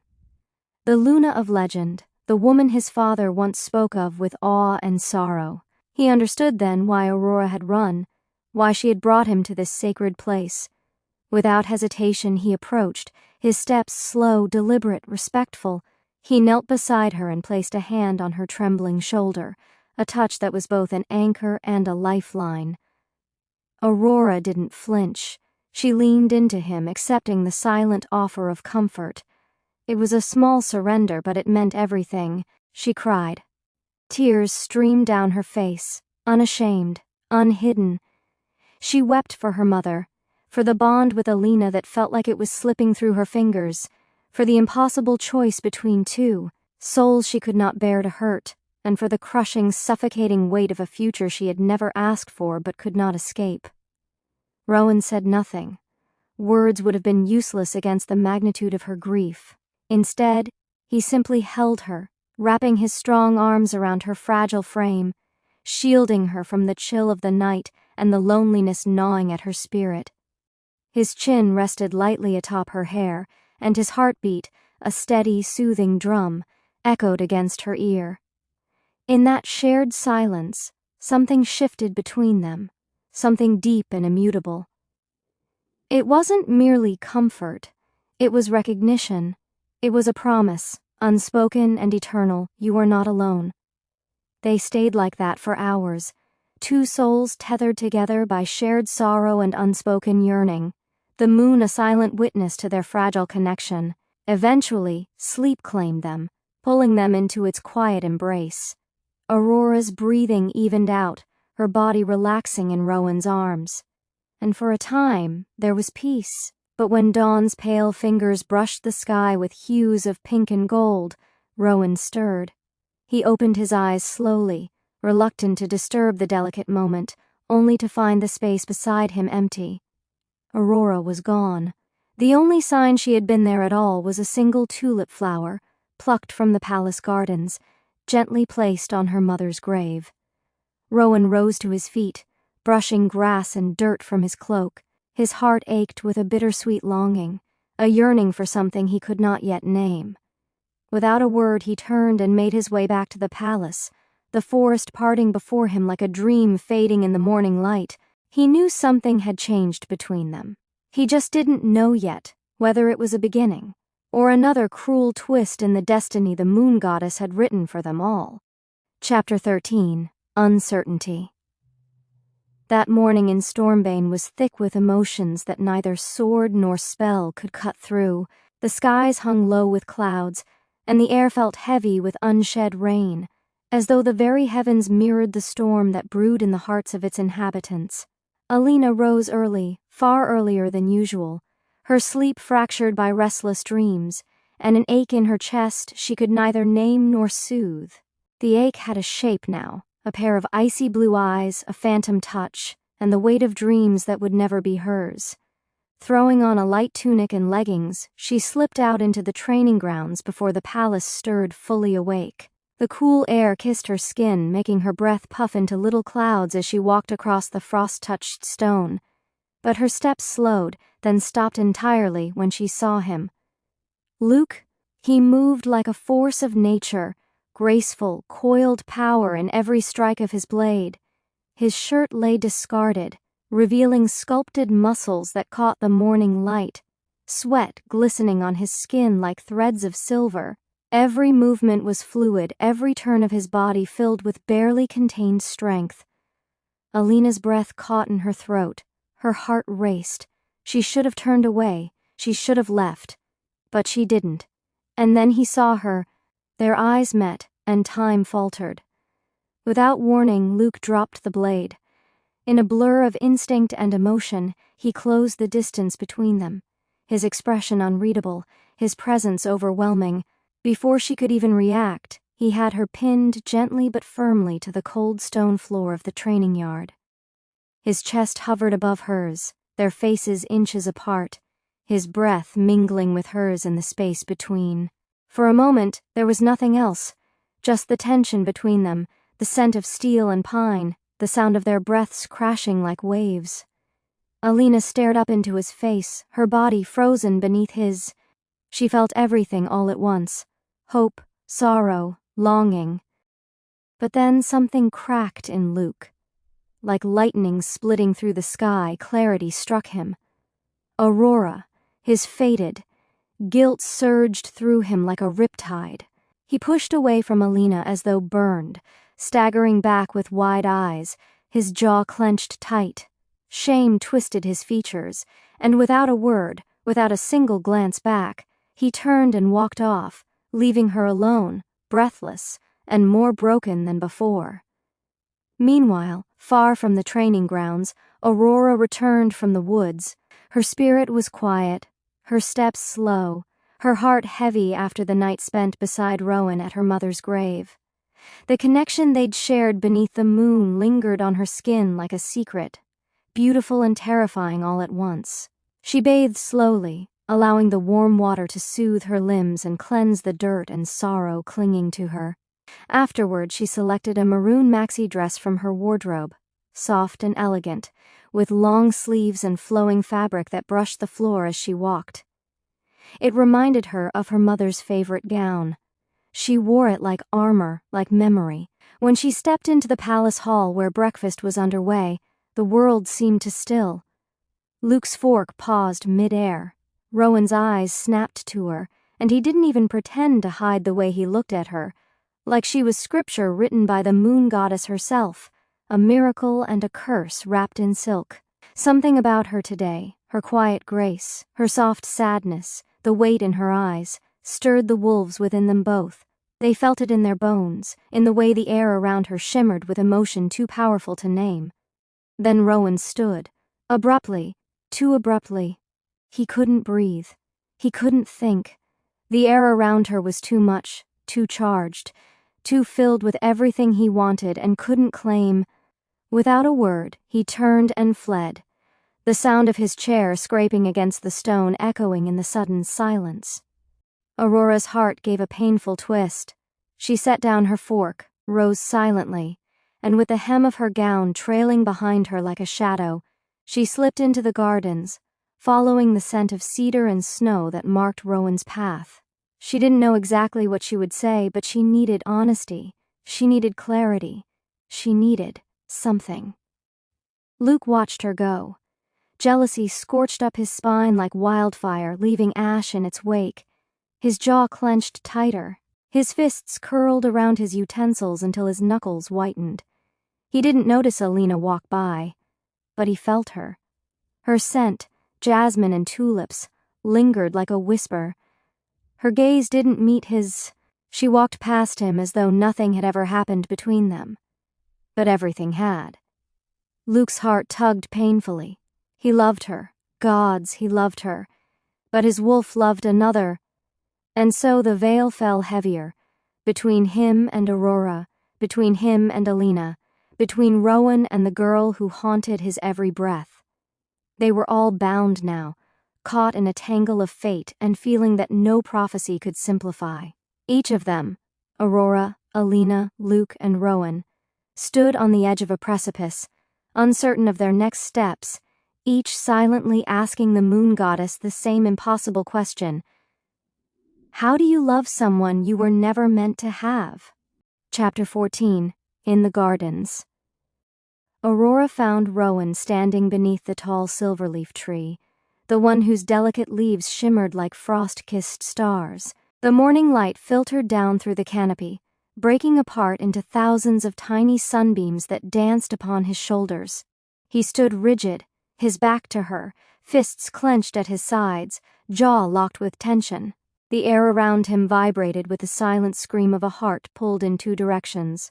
She approached quietly, the grass soft beneath her slippers, her dress whispering against the earth. When she was close enough to see the quiver in his breath, she asked, her voice low and trembling, "Rowan, why do you keep running from me?" He didn't answer right away. His shoulders tensed even more, like a dam resisting the pressure of too many storms. When his voice came, it was almost inaudible. "I'm not running," he said, barely above a whisper. "I'm trying not to lose myself in you." His words struck her like a cord pulled taut. Her heartbeat faltered, and for a moment, the world stilled around them. "But we're fated, aren't we?" she asked, stepping closer, searching his expression for answers. Why does it feel like I'm the only one trying to understand what this bond means? Rowan turned at last. His ocean blue eyes were clouded, a storm swirling just beneath their surface. His expression was raw, etched with longing and fear. "Because I've never wanted anything more in my life," he said, voice heavy with emotion. "And I've never been more afraid to have to share it." Aurora's eyes dropped to the hem of her gown as the wind played with it, lifting it slightly before letting it fall again. She bit her lip, gathering the courage to speak. "I didn't choose to be tied to two," she said softly. "I didn't even know it was possible. I only know that when you held me last night, I didn't feel alone." Rowan's features softened, the sharp edges of his pain dulling under the warmth of her words. He stepped closer, slowly, as if afraid she might vanish. The space between them narrowed until the scent of wildflowers and cedar filled the air. "You felt like home too, Aurora," he said, his voice catching in his throat. "But I'm not sure I'm strong enough to watch my brother love the same girl I can't stop dreaming about." Her hand moved instinctively, pressing gently against his chest, where his heart thundered beneath her palm. "Then don't watch," she whispered. "Just be here, be real with me." He reached up, covering her hand with his own and pressing it to his heart.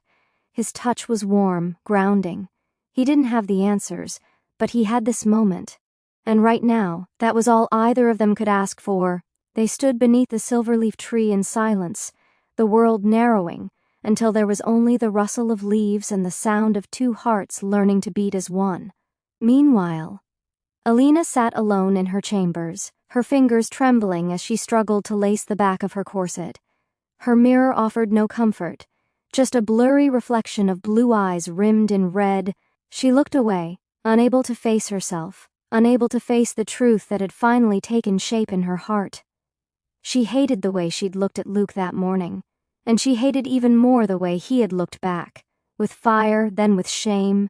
Tears spilled silently down her cheeks. She yanked at the corset strings, then let go with a sharp, defeated breath. It slipped off her shoulders and onto the floor.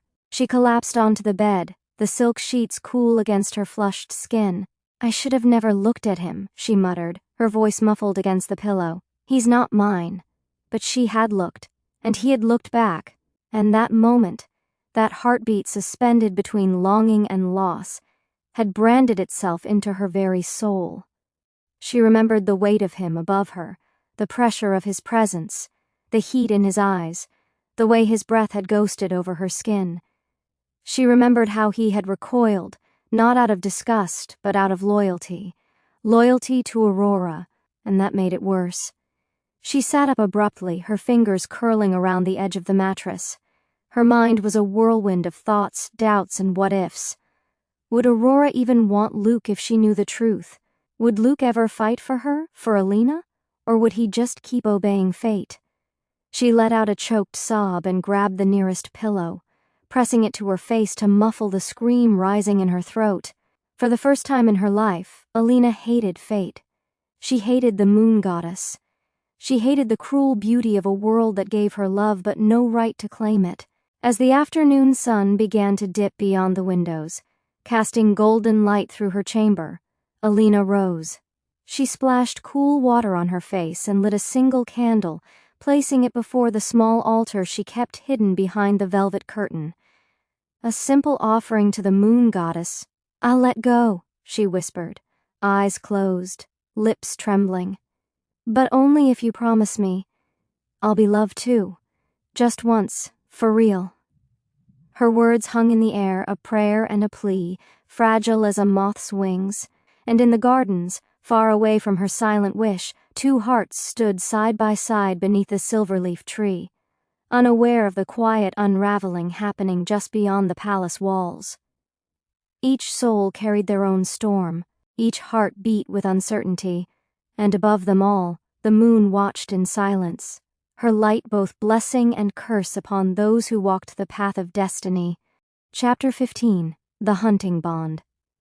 That morning, the wildlands of Cintra awakened under a shroud of mist, soft and silver, curling through the trees like ghostly breath.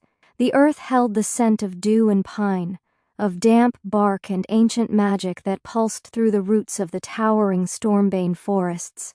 Birds stirred restlessly in their nests as a hush fell upon the woods. Nature, it seemed, was waiting. And then, a thunderous rhythm broke the stillness. Alpha Alaric charged through the heart of the forest. His massive auburn-furred wolf formed a blur of primal force and grace. His paws struck the ground with the thunder of authority, muscles rippling beneath his pelt as he carved a path through the undergrowth. He was the embodiment of leadership, his presence alone enough to make the wind hesitate and the trees bow. Behind him, the Darkfang twins followed, their own wolves no less striking. Rowan's silver wolf form moved like water, fast, fluid, precise. He ran slightly ahead of his twin, his instincts sharp as his senses drank in every shifting movement of the forest around them. Luke, close behind, ran with a powerful and measured gait, his form larger, more grounded, like the deep current beneath a crashing wave. The two of them were breathtaking to behold, the balance of light and shadow, speed and strength. Together, the three alphas raced deeper into the Stormbane wilds, their energy crackling like static through the underbrush. This was not just a hunt. This was a test. A bond forged in tradition and fire, a silent rite that spoke of loyalty, instinct, and what it meant to be born to rule. They pursued a wild stag, swift and strong, one worthy of their skill. It darted through the trees, hooves cutting across streams and mossy hills. The chase was savage yet elegant, a dance of death performed in reverent silence. Rowan dashed through the outer edges, herding the prey toward the center, while Luke shifted into a tight flank, waiting. Alaric hung back only slightly, his senses reading the terrain, the beast's rhythm, and the movements of the twins with calculated focus. When the moment was right, Rowan lunged to the left, forcing the stag to pivot into Luke's path. Luke's growl was low and lethal, and he gave chase, tightening the circle. The stag bolted toward a clearing, and in a blur of raw dominance, Alaric pounced. The forest shuddered with the impact of the alpha's body slamming into the prey. It was done. The three wolves stood in a circle around the fallen beast. There was no bloodthirsty roar, no triumphant howl, only breath and silence, a sacred moment, soaked in the wild's approval. They shifted back into their human forms near the riverbank. Steam curled from their bare skin as the chill kissed their damp bodies. Alaric moved with quiet strength, wiping his blade with a cloth as the fire they'd kindled crackled nearby. Rowan sat, quiet and introspective, eyes on the fire but mind clearly elsewhere. His silence spoke volumes, his heart tangled in emotions far from the hunt. Luke leaned back against a tree, arms crossed, expression unreadable but alert. He too was somewhere else, likely tracing the lines of Aurora's face in his thoughts, likely haunted by Alina's scent. Alaric studied them over the rim of his iron cup, sipping slowly. These boys, no, men, were more than warriors. They were heirs of legacy, bound not just by blood and title, but by emotion. And though they were raised in strength and honor, he saw the flickers of conflict inside them, felt the war raging behind Rowan's gaze, and the turbulence swirling in Luke's silence. They spoke for a while, of pack law and border strength, of new rogue sightings and shifting alliances. But inevitably, the conversation drifted. Alaric said little but listened well. He caught it in their phrasing, in the subtle flinch of Rowan's voice when Aurora's name was mentioned, in the way Luke's gaze shifted toward the distance, as if remembering something he couldn't touch. They didn't speak of her directly, but it was all there, her imprint left on them like moonlight on still water.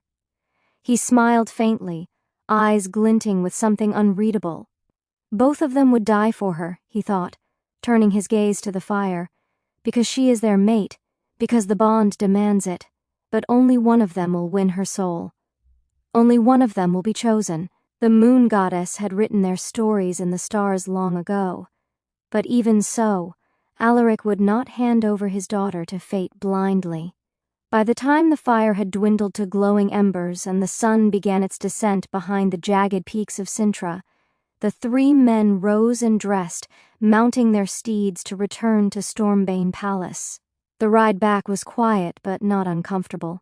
The air between them was filled with the electricity of things unsaid. As the towers of the palace came into view, catching the last light of the day in their glass-tipped spires, Alaric's gaze lingered on the horizon. He said nothing aloud, but inside he made a silent vow he would protect his daughter. He would guard her heart until she gave it freely, and he would watch the Darkfang twins closely, because no alpha ever gave away his heir without knowing, beyond a shadow of a doubt, where her heart would be safest and whose love would hold when storms came. The hunt had ended, but the true chase had only just begun. Chapter 16, Torn Between Two. As the evening sun cast a warm amber hue across the sprawling palace grounds of Stormbane, Aurora stood still on the balcony of her chamber. The sky stretched endlessly above her in soft shades of lavender and gold, the horizon dipping low where the distant hills met the heavens. The silver-gray curtains behind her danced gently in the breeze, brushing against her skin like a memory she couldn't quite grasp. Below, the world moved in its usual rhythm, stable, predictable, yet inside her, everything trembled. Her emerald eyes, so like her mother's, scanned the grounds below. She caught sight of them in the distance, 3 riders breaking through the tree line. One stood out unmistakably, Alpha Alaric, tall and broad-shouldered even astride his massive steed, riding at the center with unshakable authority. Flanking him on either side were the twins, Rowan and Luke, their postures regal, their presence undeniable. Warriors and kings in their own right. Her breath hitched as her gaze settled on Rowan. Dust clung to his shirt like shadow, his dark hair tousled by wind and wildness. He looked like the forest still claimed him, as though no palace could ever contain that spirit. There was a feral grace in his posture, a barely leashed energy that called to something primal inside her. And yet, when she looked at Luke beside him, stoic, composed, every bit the golden twin, her heart fluttered differently. His smile was subtle, more suggestion than expression, but his eyes scanned the windows, and for a fleeting moment they found her. Aurora's fingers gripped the cool stone of the balcony ledge. A swirl of emotions spiraled within her, wonder, guilt, longing, confusion. How could she feel so drawn to both? They were mirrors and opposites. Rowan stirred her fire, Luke soothed her storm, and caught between them, she felt like a thread stretched taut, ready to break with the slightest pull. Below, Alpha Alaric dismounted with effortless precision. He looked up toward her window as if he had known she would be there. Their eyes locked. His expression remained neutral, unreadable, but she knew her father well. He saw it all, the hesitation in her stance, the emotions flickering behind her composed face. He had always been able to see beyond words, and he was not pleased by what he saw. The palace came alive that night. Torches were lit along the great halls. Musicians plucked gentle melodies from lyres and violins, and noble guests flooded in, cloaked in silks and furs, their laughter mingling with the scent of roasted venison and aged wine. It was a celebration veiled in diplomacy, a subtle but deliberate gesture to honor the Darkfang twins and the newly acknowledged bond between them and Stormbane's heiress. Aurora stood at the top of the sweeping staircase in the grand hall, a vision of moonlight and mystery. Her silver-gray gown shimmered like starlight spilled across water, its fabric hugging her curves and flowing around her like mist. Her auburn hair was twisted into intricate braids, interwoven with tiny moonstones that glinted each time she moved. Around her neck rested an heirloom, the pendant of Luna Catherine, her late mother, a relic heavy with memory and meaning.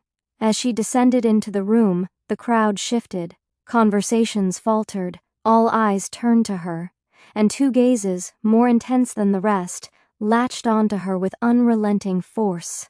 Rowan froze, goblet raised halfway to his lips, as though her arrival had cleaved the air itself. His breath caught in his throat, and for a moment everything else fell away. His wolf stirred beneath his skin, restless and aching. That pull between them, faded and fierce, roared louder than ever. Luke, standing near the tall windows where shadows danced against the glass, turned slowly.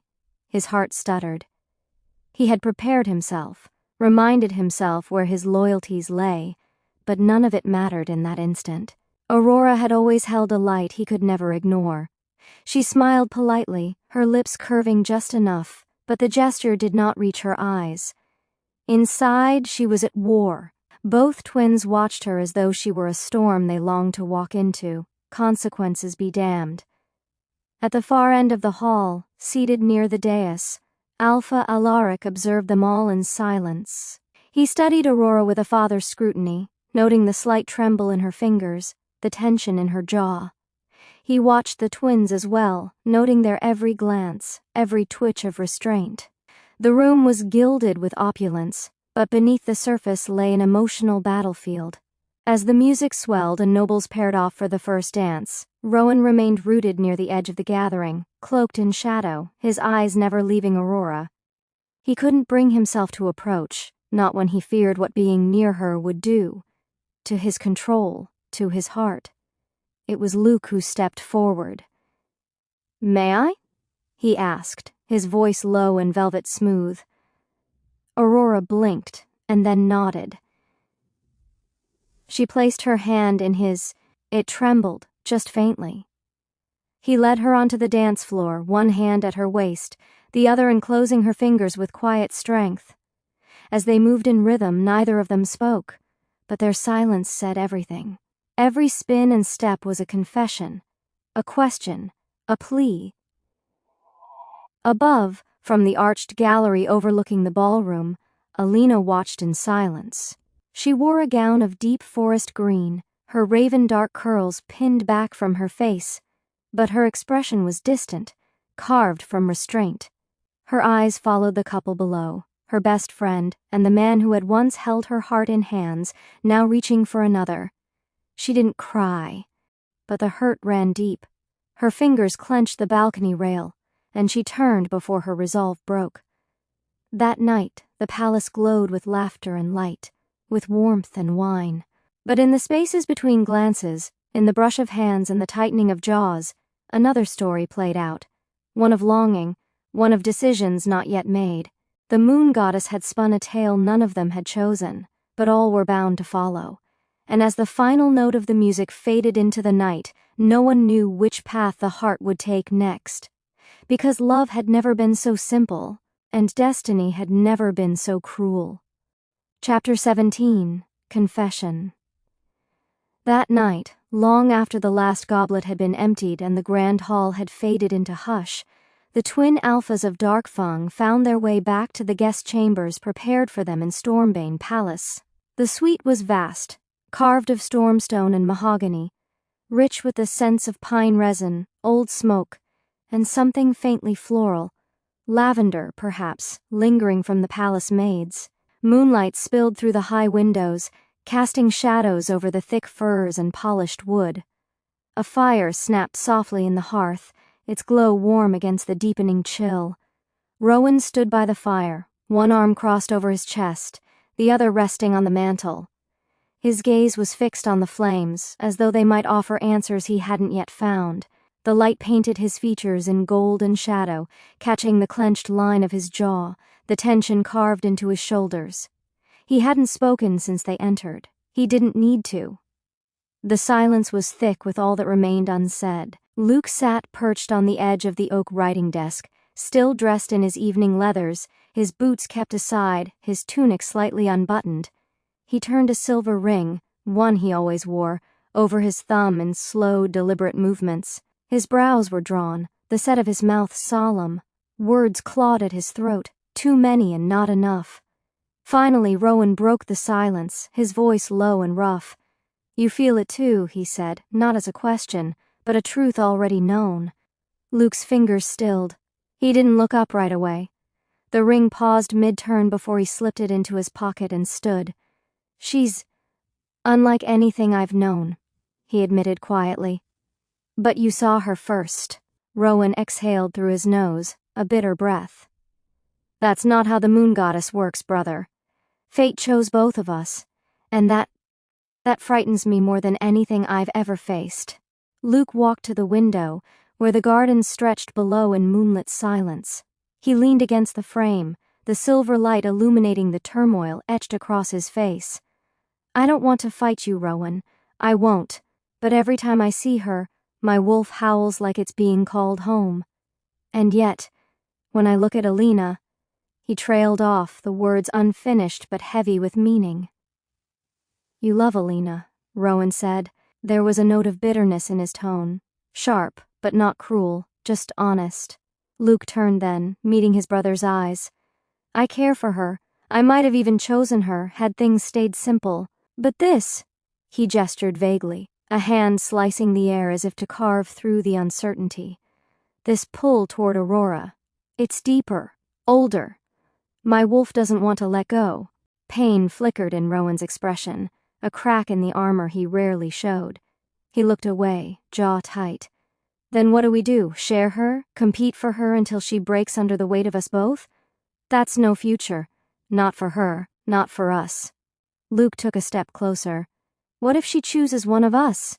Rowan turned back to the fire, hiding the storm rising in his chest. I don't know. The silence that followed was no longer empty, it was heavy. Real. We've always been equals in everything, Luke murmured. Strength, command, even the loyalty of our pack. But this... She's the first thing I want to be selfish about. Rowan's voice cracked when he spoke. Me too. The fire crackled louder, as though bearing witness to their confession. The tension that bound them wasn't anger, it was fear. Fear of losing her. Fear of losing each other. For years they had stood side by side as brothers, warriors, alphas. But now, for the first time, the bond between them strained under the weight of love, deep, consuming, and fated. Outside, somewhere beyond the palace walls, a wolf howled into the night. The sound echoed across the hills of Cintra, carried by wind and memory. Fate had chosen its players, but love would decide the ending. Chapter 18. Heartbroken. It was a quiet night in Stormbbane, the moon veiled behind thin clouds that turned its silver glow ghostly and soft. The stars flickered above like uncertain promises, and a hush lay over the palace grounds, broken only by the occasional whisper of the wind through ivy-covered stone. Alina walked slowly through the eastern corridor, her footsteps soundless against the marbled floor. She craved solitude, something untouched by laughter or the memory of eyes that once looked at her like she was the only girl in the world. She found it in the greenhouse. The glass dome glistened with dew, lit from within by gentle lantern light and the shimmer of moonflowers blooming in pale radiance. Vines curled lazily up the arching beams, and the air was warm, fragrant with lavender, night jasmine, and something distinctly magical. She stepped inside and froze. Luke was already there. He sat on the marble bench near the center fountain, his elbows on his knees, his head bowed into his hands as if the weight of the world lived in his bones. His shirt was open at the collar, sleeves rolled back, exposing the tensed cords of muscle in his forearms. His wolf sensed her before he did, because the moment her scent reached him, his head snapped up. Alina, he said, rising slowly, as though waking from a heavy dream. She stared at him, emotions warring in her chest. Her face was calm, but her eyes carried every wound he'd left behind. Her voice was soft but firm as she approached. We need to talk, she said. He nodded, bracing himself. She took a breath, the words catching like thorns in her throat. Last night you danced with Aurora, with admiration in your eyes. Everyone saw it. Her voice cracked despite her effort to hold it steady. Have you forgotten the time we spent together? In the garden? You made me believe I mattered to you. Luke's eyes filled with regret. He closed them for a moment, as though her words were arrows striking straight through his chest. You did matter to me. You still do. Then why, she whispered, stepping closer, hurt blooming in every syllable, why are you letting her have you? Why are you choosing Aurora over me? He swallowed hard, pain flickering across his face like a shadow passing over sunlight. "Because it's not a choice anymore," he said, voice rough and breaking. "My wolf has chosen for me." Alina's breath caught. She stepped back slightly, as if his words physically struck her. Luke ran a hand through his hair, exhaling shakily. "My soul, the deepest part of me. It beats for Aurora now. I don't know why or how the moon goddess wove this fate for us, but I can't ignore it anymore. I tried, Alina. I really did. I remembered everything. Your laugh, the way your fingers fit between mine, how you looked at me that night beneath the stars." His voice faltered. "But when Aurora walked into that hall, something ancient shifted inside me. My wolf howled for her. The bond snapped into place like lightning splitting the sky." Alina turned her face away, blinking back tears that burned hot against her cheeks. Her voice trembled. "So that's it? Everything we were meant nothing to you?" Luke stepped forward, gently reaching out, his fingers brushing her arm with the tenderness of a goodbye. "It meant everything. You meant everything. I did love you. But this bond, it's something else, something older than us both. If I betray it, I betray who I am. I betray her.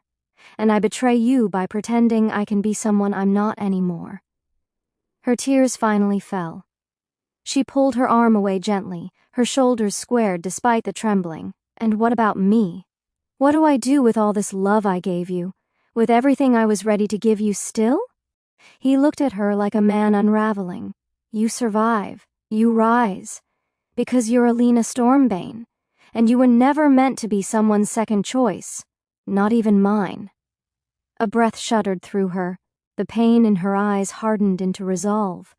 "Then go," she whispered. "Be with your fate. But don't come near me again, not until you're sure you'll never look back." Luke hesitated. For a moment he looked as though he might crumble. But then he nodded, slowly. "Goodbye, Alina." She turned before he could see her break. As he walked away, his footsteps echoing into silence, her body shook.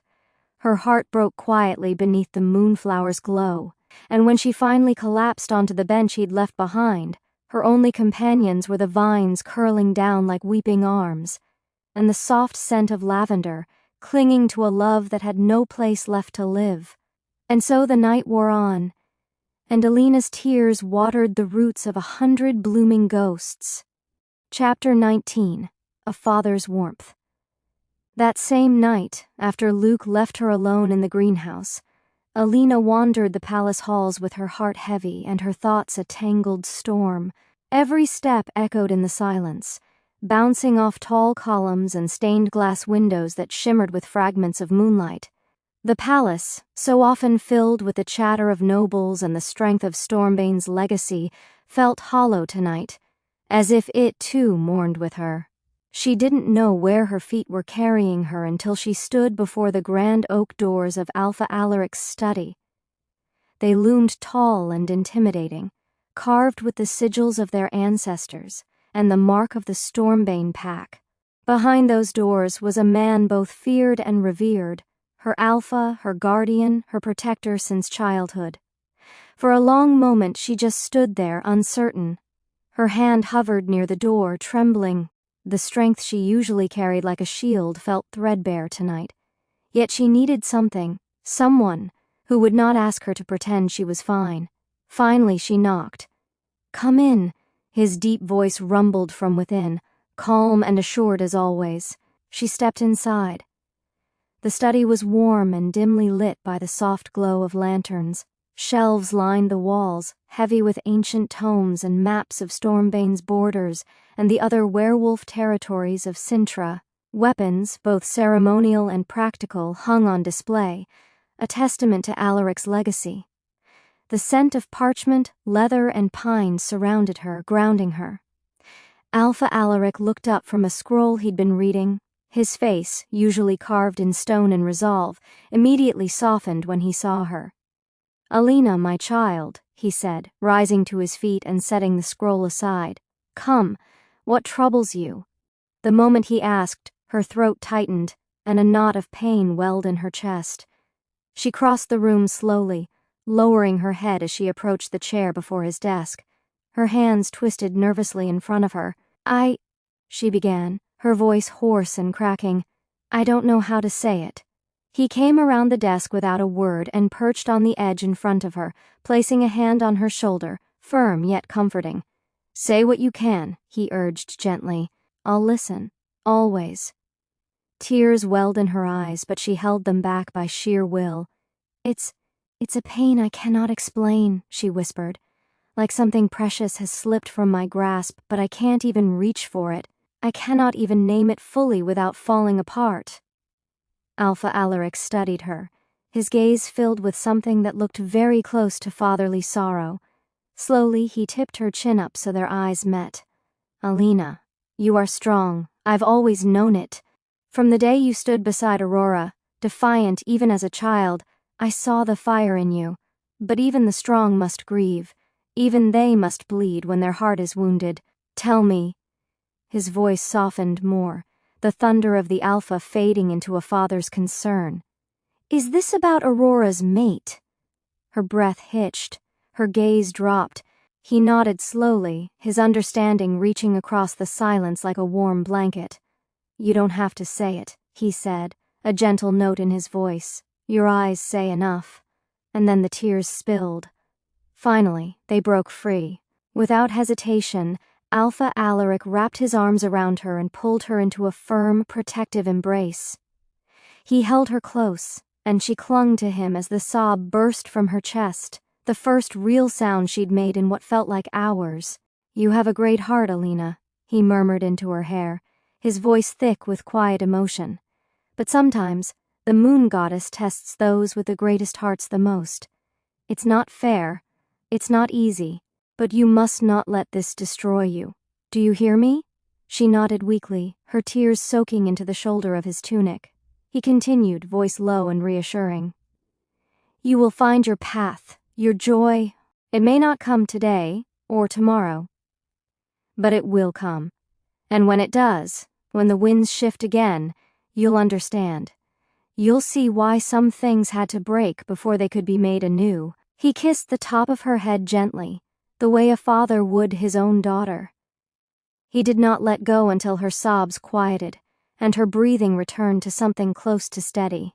When she finally pulled back, her eyes were red and swollen, but in them flickered the faintest light, an ember of strength rekindled. Thank you, Alpha, she whispered. He looked at her with pride and something deeper, older, like the weight of lineage and love all at once. You are never alone, Alina, he said firmly. Not while I draw breath. She nodded, standing slowly, steadier now, and as she left the room she was not healed, not yet. But she was no longer crumbling.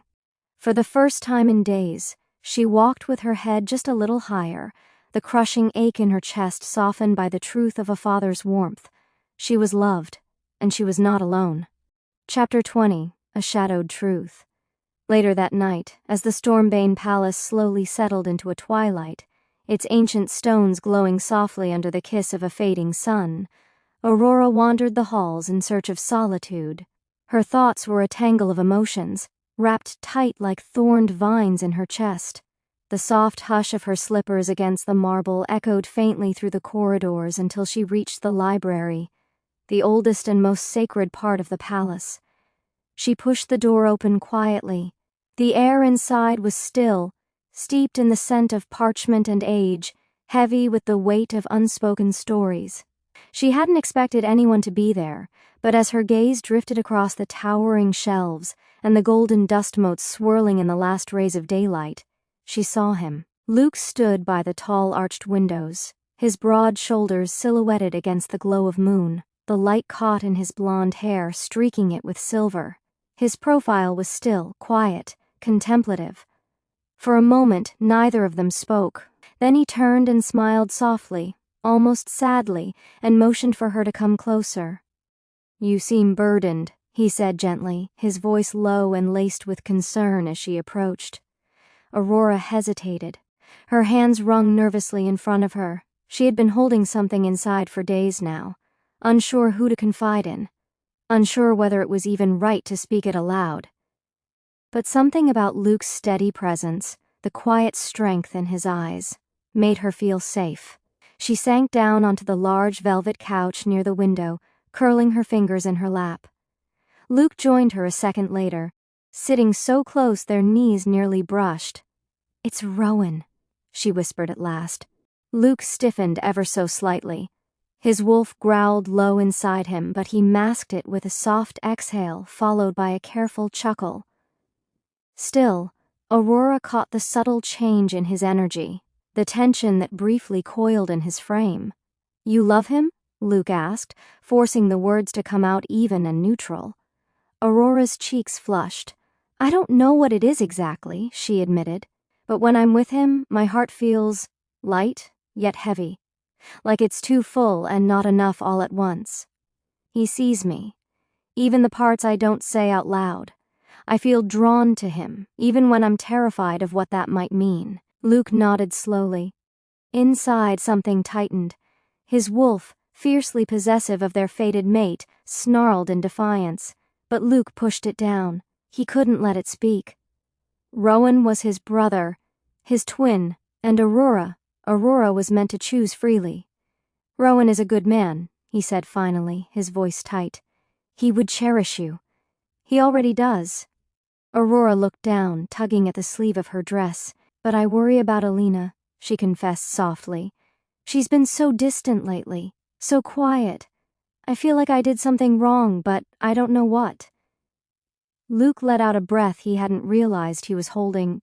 He ran a hand through his hair, then leaned forward, elbows on his knees, as if preparing to drop a great weight. "Aurora," he began, his voice hushed and raw, "I need to tell you something. About Alina. And about me." Her eyes widened slightly. She straightened. "The night of the Festival of Lights, Alina met someone. She met me." His voice dropped even lower. "Neither of us knew who the other was. It was just a moment, a night of peace and truth. We spoke, we laughed, we connected. She gave me her heart that night, Aurora, without even meaning to. We meet on several different occasions, and we became attached." Aurora gasped quietly, her hands flying to her mouth. "But then I met you," he continued, pain etched in every syllable. "When I saw you again, and realized you were my fated mate, everything changed. My wolf recognized you instantly. My soul responded. I tried to resist it, Aurora, for Alina, for what we shared. But fate doesn't ask for permission, it demands." Aurora felt tears gather in her eyes, her chest ached. "She must have been so hurt," she whispered. Luke nodded solemnly. "She didn't tell you because she loves you. She didn't want to place the weight of her heartbreak on your shoulders. She's been suffering in silence, hiding behind strength, pretending she wasn't shattered." Aurora's heart twisted sharply. The distance, the strained smiles, it all made sense now. "I never meant to hurt her," she said brokenly. "Neither did I," Luke replied, turning to her fully. His silver eyes glimmered with emotion. "A part of me will always love Alina. I won't lie about that. But you, Aurora, you are my destiny. My wolf wouldn't survive losing you. I wouldn't survive it." She blinked rapidly, brushing away tears. The silence stretched between them, heavy with all that had been said, and all that remained unspoken. Finally, Luke smiled, but it was tinged with sorrow. "Follow your heart, Aurora. That's all I want for you. Whatever path it leads you down, whether it's to Rowan or to me or somewhere else entirely, you deserve happiness." She stared at him, overwhelmed. So much love, so much pain. It was more than any one heart should have to carry. She slowly reached out and took his hand. He held it gently, reverently, like it was something sacred. Then she rested her head on his shoulder, and for a while they just sat there, quiet, still, and somewhere else in the palace, beneath a sky now cloaked in moonlight, Alina sat alone by her window, the stars reflecting in her tired eyes. She did not know what truths were being unraveled elsewhere that night, but in the quiet, she felt something shift, something in her soul uncoiling. The walls were beginning to crumble, and maybe, just maybe, healing could begin. Chapter 21. Broken. That night, after her heavy conversation with Alpha Alaric, where he had gently urged her to let go of her pain and seek peace, Alina felt a new resolve bloom in her heart. His words echoed in her ears like a mantra, soothing yet burning. "You are stronger than your pain, my child. Don't let it twist you. Find your peace, even if it hurts." She had cried silently in his arms as the weight of everything she had buried finally burst forth. His embrace had been like a sanctuary, a father's love shielding her from the storm in her chest. But when she left his study, her steps were lighter, her breath deeper. Something had shifted within her. Wiping away the remnants of her tears, Alina made up her mind. She would speak to Aurora. She would try to mend what had broken between them, even if it cost her the last shreds of her pride, even if it meant hearing that her best friend had chosen love over loyalty. With trembling hope laced into each step, she wandered the grand corridors of Stormbane Palace. The moon hung full and solemn outside the tall glass windows, casting pale light over stone and silk. The palace was hushed, the world waiting. It was near the witching hour when she found her. The soft blue twilight spilled through the library's stained glass windows, turning the room into a cathedral of shadows and light. Alina stepped into the archway, her heart thudding wildly. There, amid rows of ancient tomes and floating dust, stood Aurora. Her auburn hair glowed like fire beneath the moonlight as she traced her fingers over the spines of books, lost in thought. Alina took a breath, her voice caught in her throat. "Now," she whispered to herself, "now I'll fix this." She stepped forward and froze. She wasn't alone anymore. From the other side of the hall, Luke emerged. Tall, calm, and devastatingly composed, he walked toward Aurora.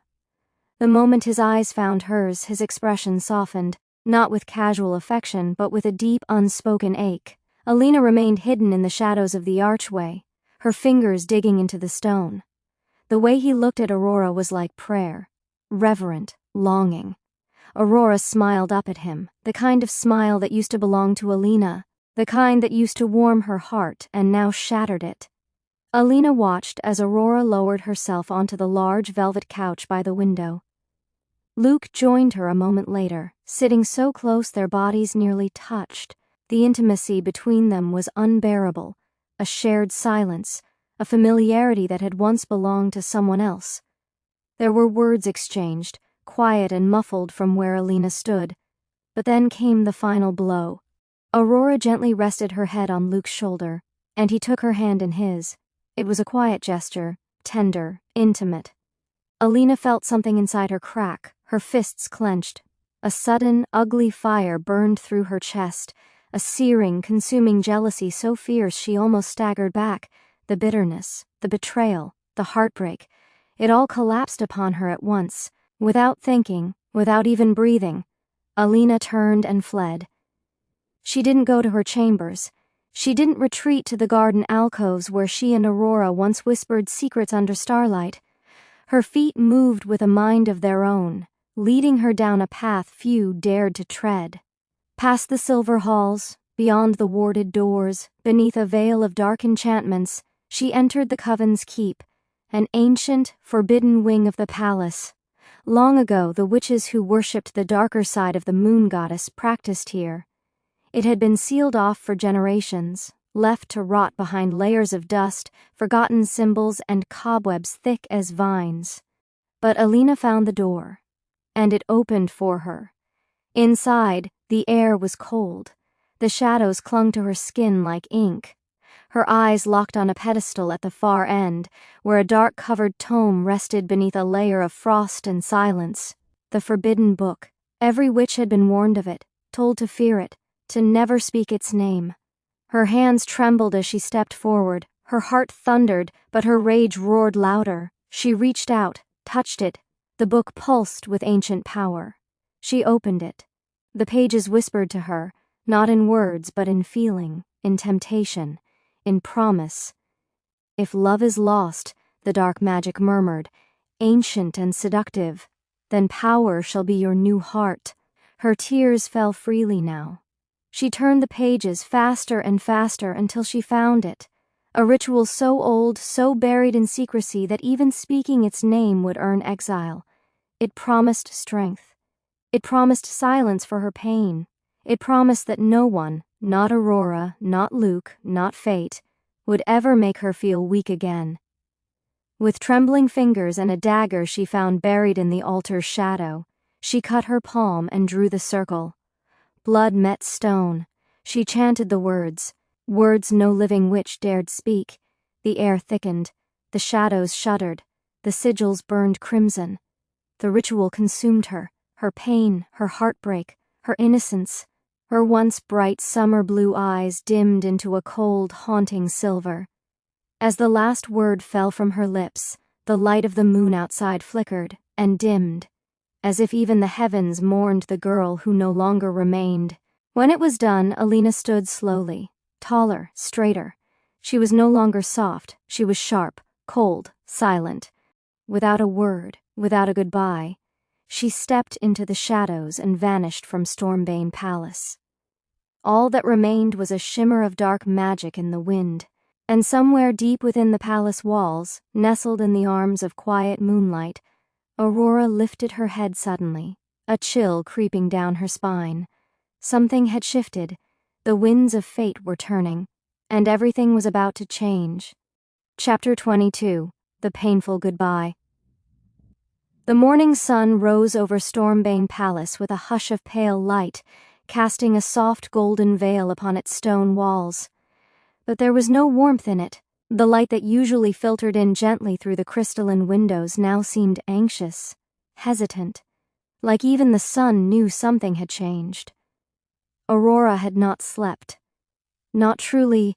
After her conversation with Luke the night before, after he had finally laid bare the truth that had hung unspoken between them like a specter, her heart had been a battleground of sorrow and understanding. He had been the man Alina met at the Festival of Nights, the man who had stolen her heart before fate decided otherwise, before Aurora had unknowingly taken her place. And now, knowing what she did, the pieces of their unraveling friendship fell into place with brutal clarity. Aurora had never meant to hurt Alina, but now the guilt was carved into her soul like a brand. At the break of dawn, Aurora rose from her bed with a purpose carved from that guilt. She moved like a whisper through the still halls of the palace, her bare feet silent against the cold marble floors. Determined, she searched their shared chambers first, hoping Alina was there, wrapped in her blankets or watching the sky as she sometimes did. "Alina?" she called softly, her voice catching in the silence. But there was no answer, no movement, no warmth. The bed was untouched. Alina's side of the room was too neat, too deliberately clean, as though it had been abandoned, not slept in. A sense of dread coiled tight in Aurora's chest. She stepped closer, her wolf senses flaring. That's when she smelled it, Alina's scent, faint but trailing like smoke. It led toward the lower halls, toward the Coven's keep, a place forbidden, dangerous. Aurora followed the trail down spiraling staircases and through forgotten corridors, her heart hammering in her chest. She pushed past silken tapestries and old wooden doors, and finally she found it. The door to the Coven's keep stood slightly ajar. Cold air spilled from its depths, laced with magic so dark it made Aurora's skin crawl. She stepped inside. Dust danced in the air like ash, swirling around a center space where symbols had been etched into the stone floor. Her gaze fell upon a thick black book, one that throbbed with energy. The moment she reached for it, the magic recoiled from her hybrid blood, stinging her fingertips with sharp, warning pain. Her eyes widened. The circle was drawn in blood. A dagger lay discarded nearby. Alina's blood. Aurora stumbled back, her breath catching in her throat. "No," she whispered, voice trembling. She knew this ritual. Or rather, she had heard legends, dark whispers passed down by older wolves and witches alike, magic so foul, so consuming that it warped the soul into something else, something monstrous. Alina had done it. Sweet, broken Alina, whose smile once lit up entire rooms, had crossed into the shadows. Aurora clutched the book to her chest. The magic burned, but she held on. And then she ran. Down hallways bathed in the gray light of early morning, past stunned servants and bewildered guards. Her heart was a hammer in her chest. She burst into the great hall. Alpha Alaric stood by the long table, speaking quietly with Rowan and Luke. Morning steam rose from his teacup, curling like a ghost. The moment he saw her, tear-streaked, frantic, clutching the cursed tome, his expression hardened. "What is it, child?" he asked, stepping forward, voice grave. Aurora choked out the truth. About Luke, about the festival, about Alina's heartbreak, about the blood, the spell, the book. When her words ran dry, silence filled the room. Alaric took the black book from her with a grimace, flipping through the pages with reverent caution. Even he, the great Alpha of Stormbane, flinched. "This," he said, voice low, "is forbidden magic. Magic that warps the soul and binds it to the darkness." Aurora's fists clenched. She took a step forward. "I want to go after her," she said. Her voice was fierce despite the tears in her eyes. "I want to bring her back." Luke stood silent, guilt wrapped around him like chains. Rowan stared at her, eyes wide, not with disbelief, but with the weight of what she had just said. Alaric looked into her eyes and saw it. The fire of her mother, Luna Catherine, the unwavering determination of a heart that would not let go. He gave a single nod. "Then we will prepare," he said. "If you are to follow her, you must be ready for what she has become." As he turned to summon the council and prepare the wards, Aurora stood still for a moment, the black book now resting in his hands. Outside the hall's tall windows, the sky darkened unnaturally. Clouds twisted into spirals above the forests of Stormbane. The winds were no longer gentle, and somewhere deep in the wild woods, a girl with silver eyes and a cold soul walked alone, leaving behind the palace she once called home. Aurora whispered her name into the silence. Alina. A name, a vow, a goodbye. For now. Chapter 23. Powers Unleashed. That very evening, as twilight draped its purple veil over Stormbane Palace, a heavy tension settled over its stone halls. It was as if the very walls held their breath, listening to the silence that had crept in like fog. The palace, usually so alive with whispers of politics and laughter of courtly life, now pulsed with a quiet urgency. A storm was gathering. Aurora, filled with dread and a fragile but growing determination, was summoned by her father, Alpha Alaric. He did not take her through the usual corridors. Instead, he led her through a passage she had never seen, hidden behind the great hearth in the council chamber, down stone steps carved by hands long gone, into the heart of the earth itself. They arrived before a pair of immense iron doors. Alaric touched the sigil etched into its center, a crescent moon and wolf's eye, and the doors groaned open, revealing a chamber that felt alive with ancient power, the sanctum of ancients. The moment Aurora stepped inside, her breath caught in her throat. The room was circular, the walls covered in glowing glyphs that pulsed faintly with blue light. Crystals hovered midair, humming with arcane energy. In the center stood an altar of pure moonstone, its surface etched with symbols of both witch and wolf. Candles burned with blue flames, flickering as if in greeting. Waiting at the far end was a woman cloaked in silver robes, her presence commanding despite her quiet posture. She had eyes like still water and skin that glowed with timeless grace. Sister Morena, one of the last surviving witches of the moon goddess's sacred coven, a keeper of balance, a guardian of lost truths. Aurora bowed, instinctively feeling the power in this woman. "You are your mother's daughter," Sister Morena said, her voice low but resonant. "And it is time you learned what she never lived long enough to teach you." Aurora's throat tightened. Her mother, Luna Catherine, her legacy was buried in secrets and grief. But now it surged up, demanding to be claimed. Thus began Aurora's training.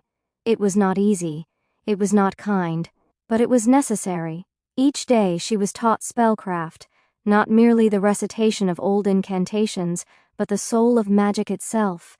She learned to shape her emotions into spells, weaving sorrow into shields and hope into fire. Her hands burned, blistered, healed, and burned again. She was taught to draw from the moon's sacred light, to channel it through her body until her veins sang with power. Sister Morena pushed her limits. Magic without control is chaos, she warned, as Aurora collapsed in a ring of fire she had conjured without meaning to. You must rule it, or it will rule you. Aurora learned to summon winds with a breath, to call flame with a flick of her fingers.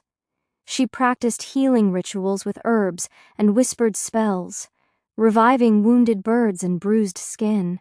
But her greatest challenge, and greatest gift, lay in what made her different. She was not just witch, she was not just wolf, she was both, a hybrid, a rarity so potent that even Sister Morena had never trained one before. In a courtyard bathed in moonlight, Aurora was asked to shift. Her auburn fur glowed under the silver beams as she stood tall in her wolf form. Now, Sister Morena said softly, do not think like a witch, do not think like a wolf, feel both, be both. Aurora closed her eyes. The magic stirred beneath her skin, the air thickened, leaves rustled in trees that had stood for centuries, and then, it happened. Her paws lit with faint trails of silver-blue magic, etching glowing patterns on the stone floor. Her eyes, once golden in wolf form, now shimmered with a haunting hue of silver-blue, a perfect balance of witchcraft and primal strength. She was something new, moon-blessed. With time she grew stronger, faster, more precise. She could leap higher and run faster than any normal wolf, create invisible barriers of magic that protected her even mid-battle, sense traces of dark magic, especially the kind now etched into Alina's soul. Each session left her drained. The fusion of powers demanded everything, her focus, her stamina, her heart. Often she collapsed in the grass or against the moonstone altar, breathing hard. Alpha Alaric would carry her back to her chambers on such nights, cradling her as if she were still the child he once held after nightmares. Rowan would sit beside her, watching over her quietly, his loyalty never wavering. Luke, silent and grieving, tried to make her laugh, sometimes succeeding, sometimes failing. Alaric watched from the shadows. He saw Catherine in her every move. He heard her voice in Aurora's stubborn defiance, and he feared what this path would demand of his daughter, but he also knew, if anyone could face what Alina had become, it was Aurora. One night, long after training had ended, Aurora stood alone in the courtyard. Her limbs ached. Her spirit was heavy. The moon was full above, glowing like an eye of judgment and hope. She lifted her hands, whispering a protection spell. Light shimmered around her, like a second skin. A shield. A promise. And in that moment, she knew. She was no longer just a girl caught between two worlds. She was their bridge. She was the hope in the storm. Not just to love, but to fight. And if necessary, to face the darkness with open arms and burning light, even if it meant losing everything. Even if it meant breaking her own heart to save the one who had already lost hers. And Aurora was ready. Chapter 24, Into the Dark. The night before Aurora's departure from Stormbane Palace, the atmosphere was thick with unspoken emotions. Aurora stood in the grand hall, dressed in a maroon travel cloak woven with protective runes, a white dress and a black leather corset. Her auburn hair was cascading down her back, and in her hands she clutched a satchel containing herbs, potions, and the ancient spellbook Sister Morena had entrusted to her. As she fastened the last strap of her leather boots, Rowan appeared at the massive doors. Without a word, he strode toward her, his eyes darkened with determination. He wore red hunting leathers, an ancestral sword strapped to his back, and his wolf stirred restlessly beneath his skin. "I'm coming with you," Rowan said, voice steady, leaving no room for argument. Aurora froze. "Rowan," she whispered, unsure whether to feel relieved or afraid for him. He stepped closer, his hand brushing against hers just briefly. "You'll need protection out there, and..." He looked down, his jaw tight. "I need to be by your side, wherever this path leads." She could see the emotions swimming in his eyes, love, loyalty, fear, all tangled into one. Before she could answer, Luke entered the hall behind him, his presence a quiet storm. Luke's blue wolf eyes glowed faintly under the torchlights. He wore a fur-collared traveling coat. As he approached them, his steps hesitant but firm. "I'm coming too," Luke said simply. Aurora blinked at him, surprised. He ran a hand through his blonde hair and gave a half-broken smile. "I know I'm part of why this happened. Alina..." He trailed off painfully, his voice hoarse. "Alina turned to darkness because she loved me. Because she lost hope. I can't stand by and pretend my hands are clean." Aurora's heart ached at his words. Luke looked at her, his eyes soft with guilt, and something almost like reverence. "Besides," he added quietly, "you're not alone in this, Aurora. Not anymore." Rowan nodded grimly in agreement. Alpha Alaric, standing a few steps away, watched the exchange with a heavy, resigned heart, knowing he could not stop them. This was destiny unfolding. He finally spoke, voice rough. "Then you go as a pack, a family. You bring her back, or you bring peace." He placed a fatherly hand on Aurora's shoulder. "May the moon goddess shield you all." That night preparations were swift. Rowan sharpened blades and packed survival supplies. Luke patrolled the outskirts, sniffing for any traces of Alina's magic.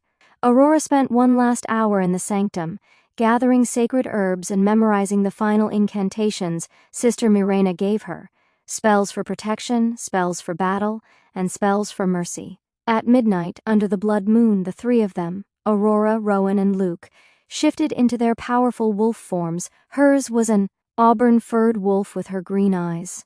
Theirs was identical. Two large alpha-sized wolves with piercing blue eyes.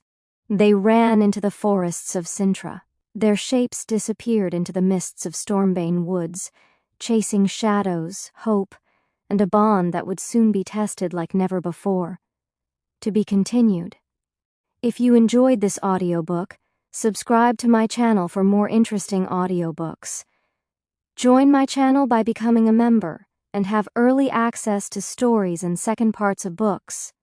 Save the playlist for more upcoming audiobooks. Don't forget to give this video a thumbs up. Check out new audiobooks in my channel. Do you think Alina would come back to the light? Comment your answers in the comments section. Thanks for listening.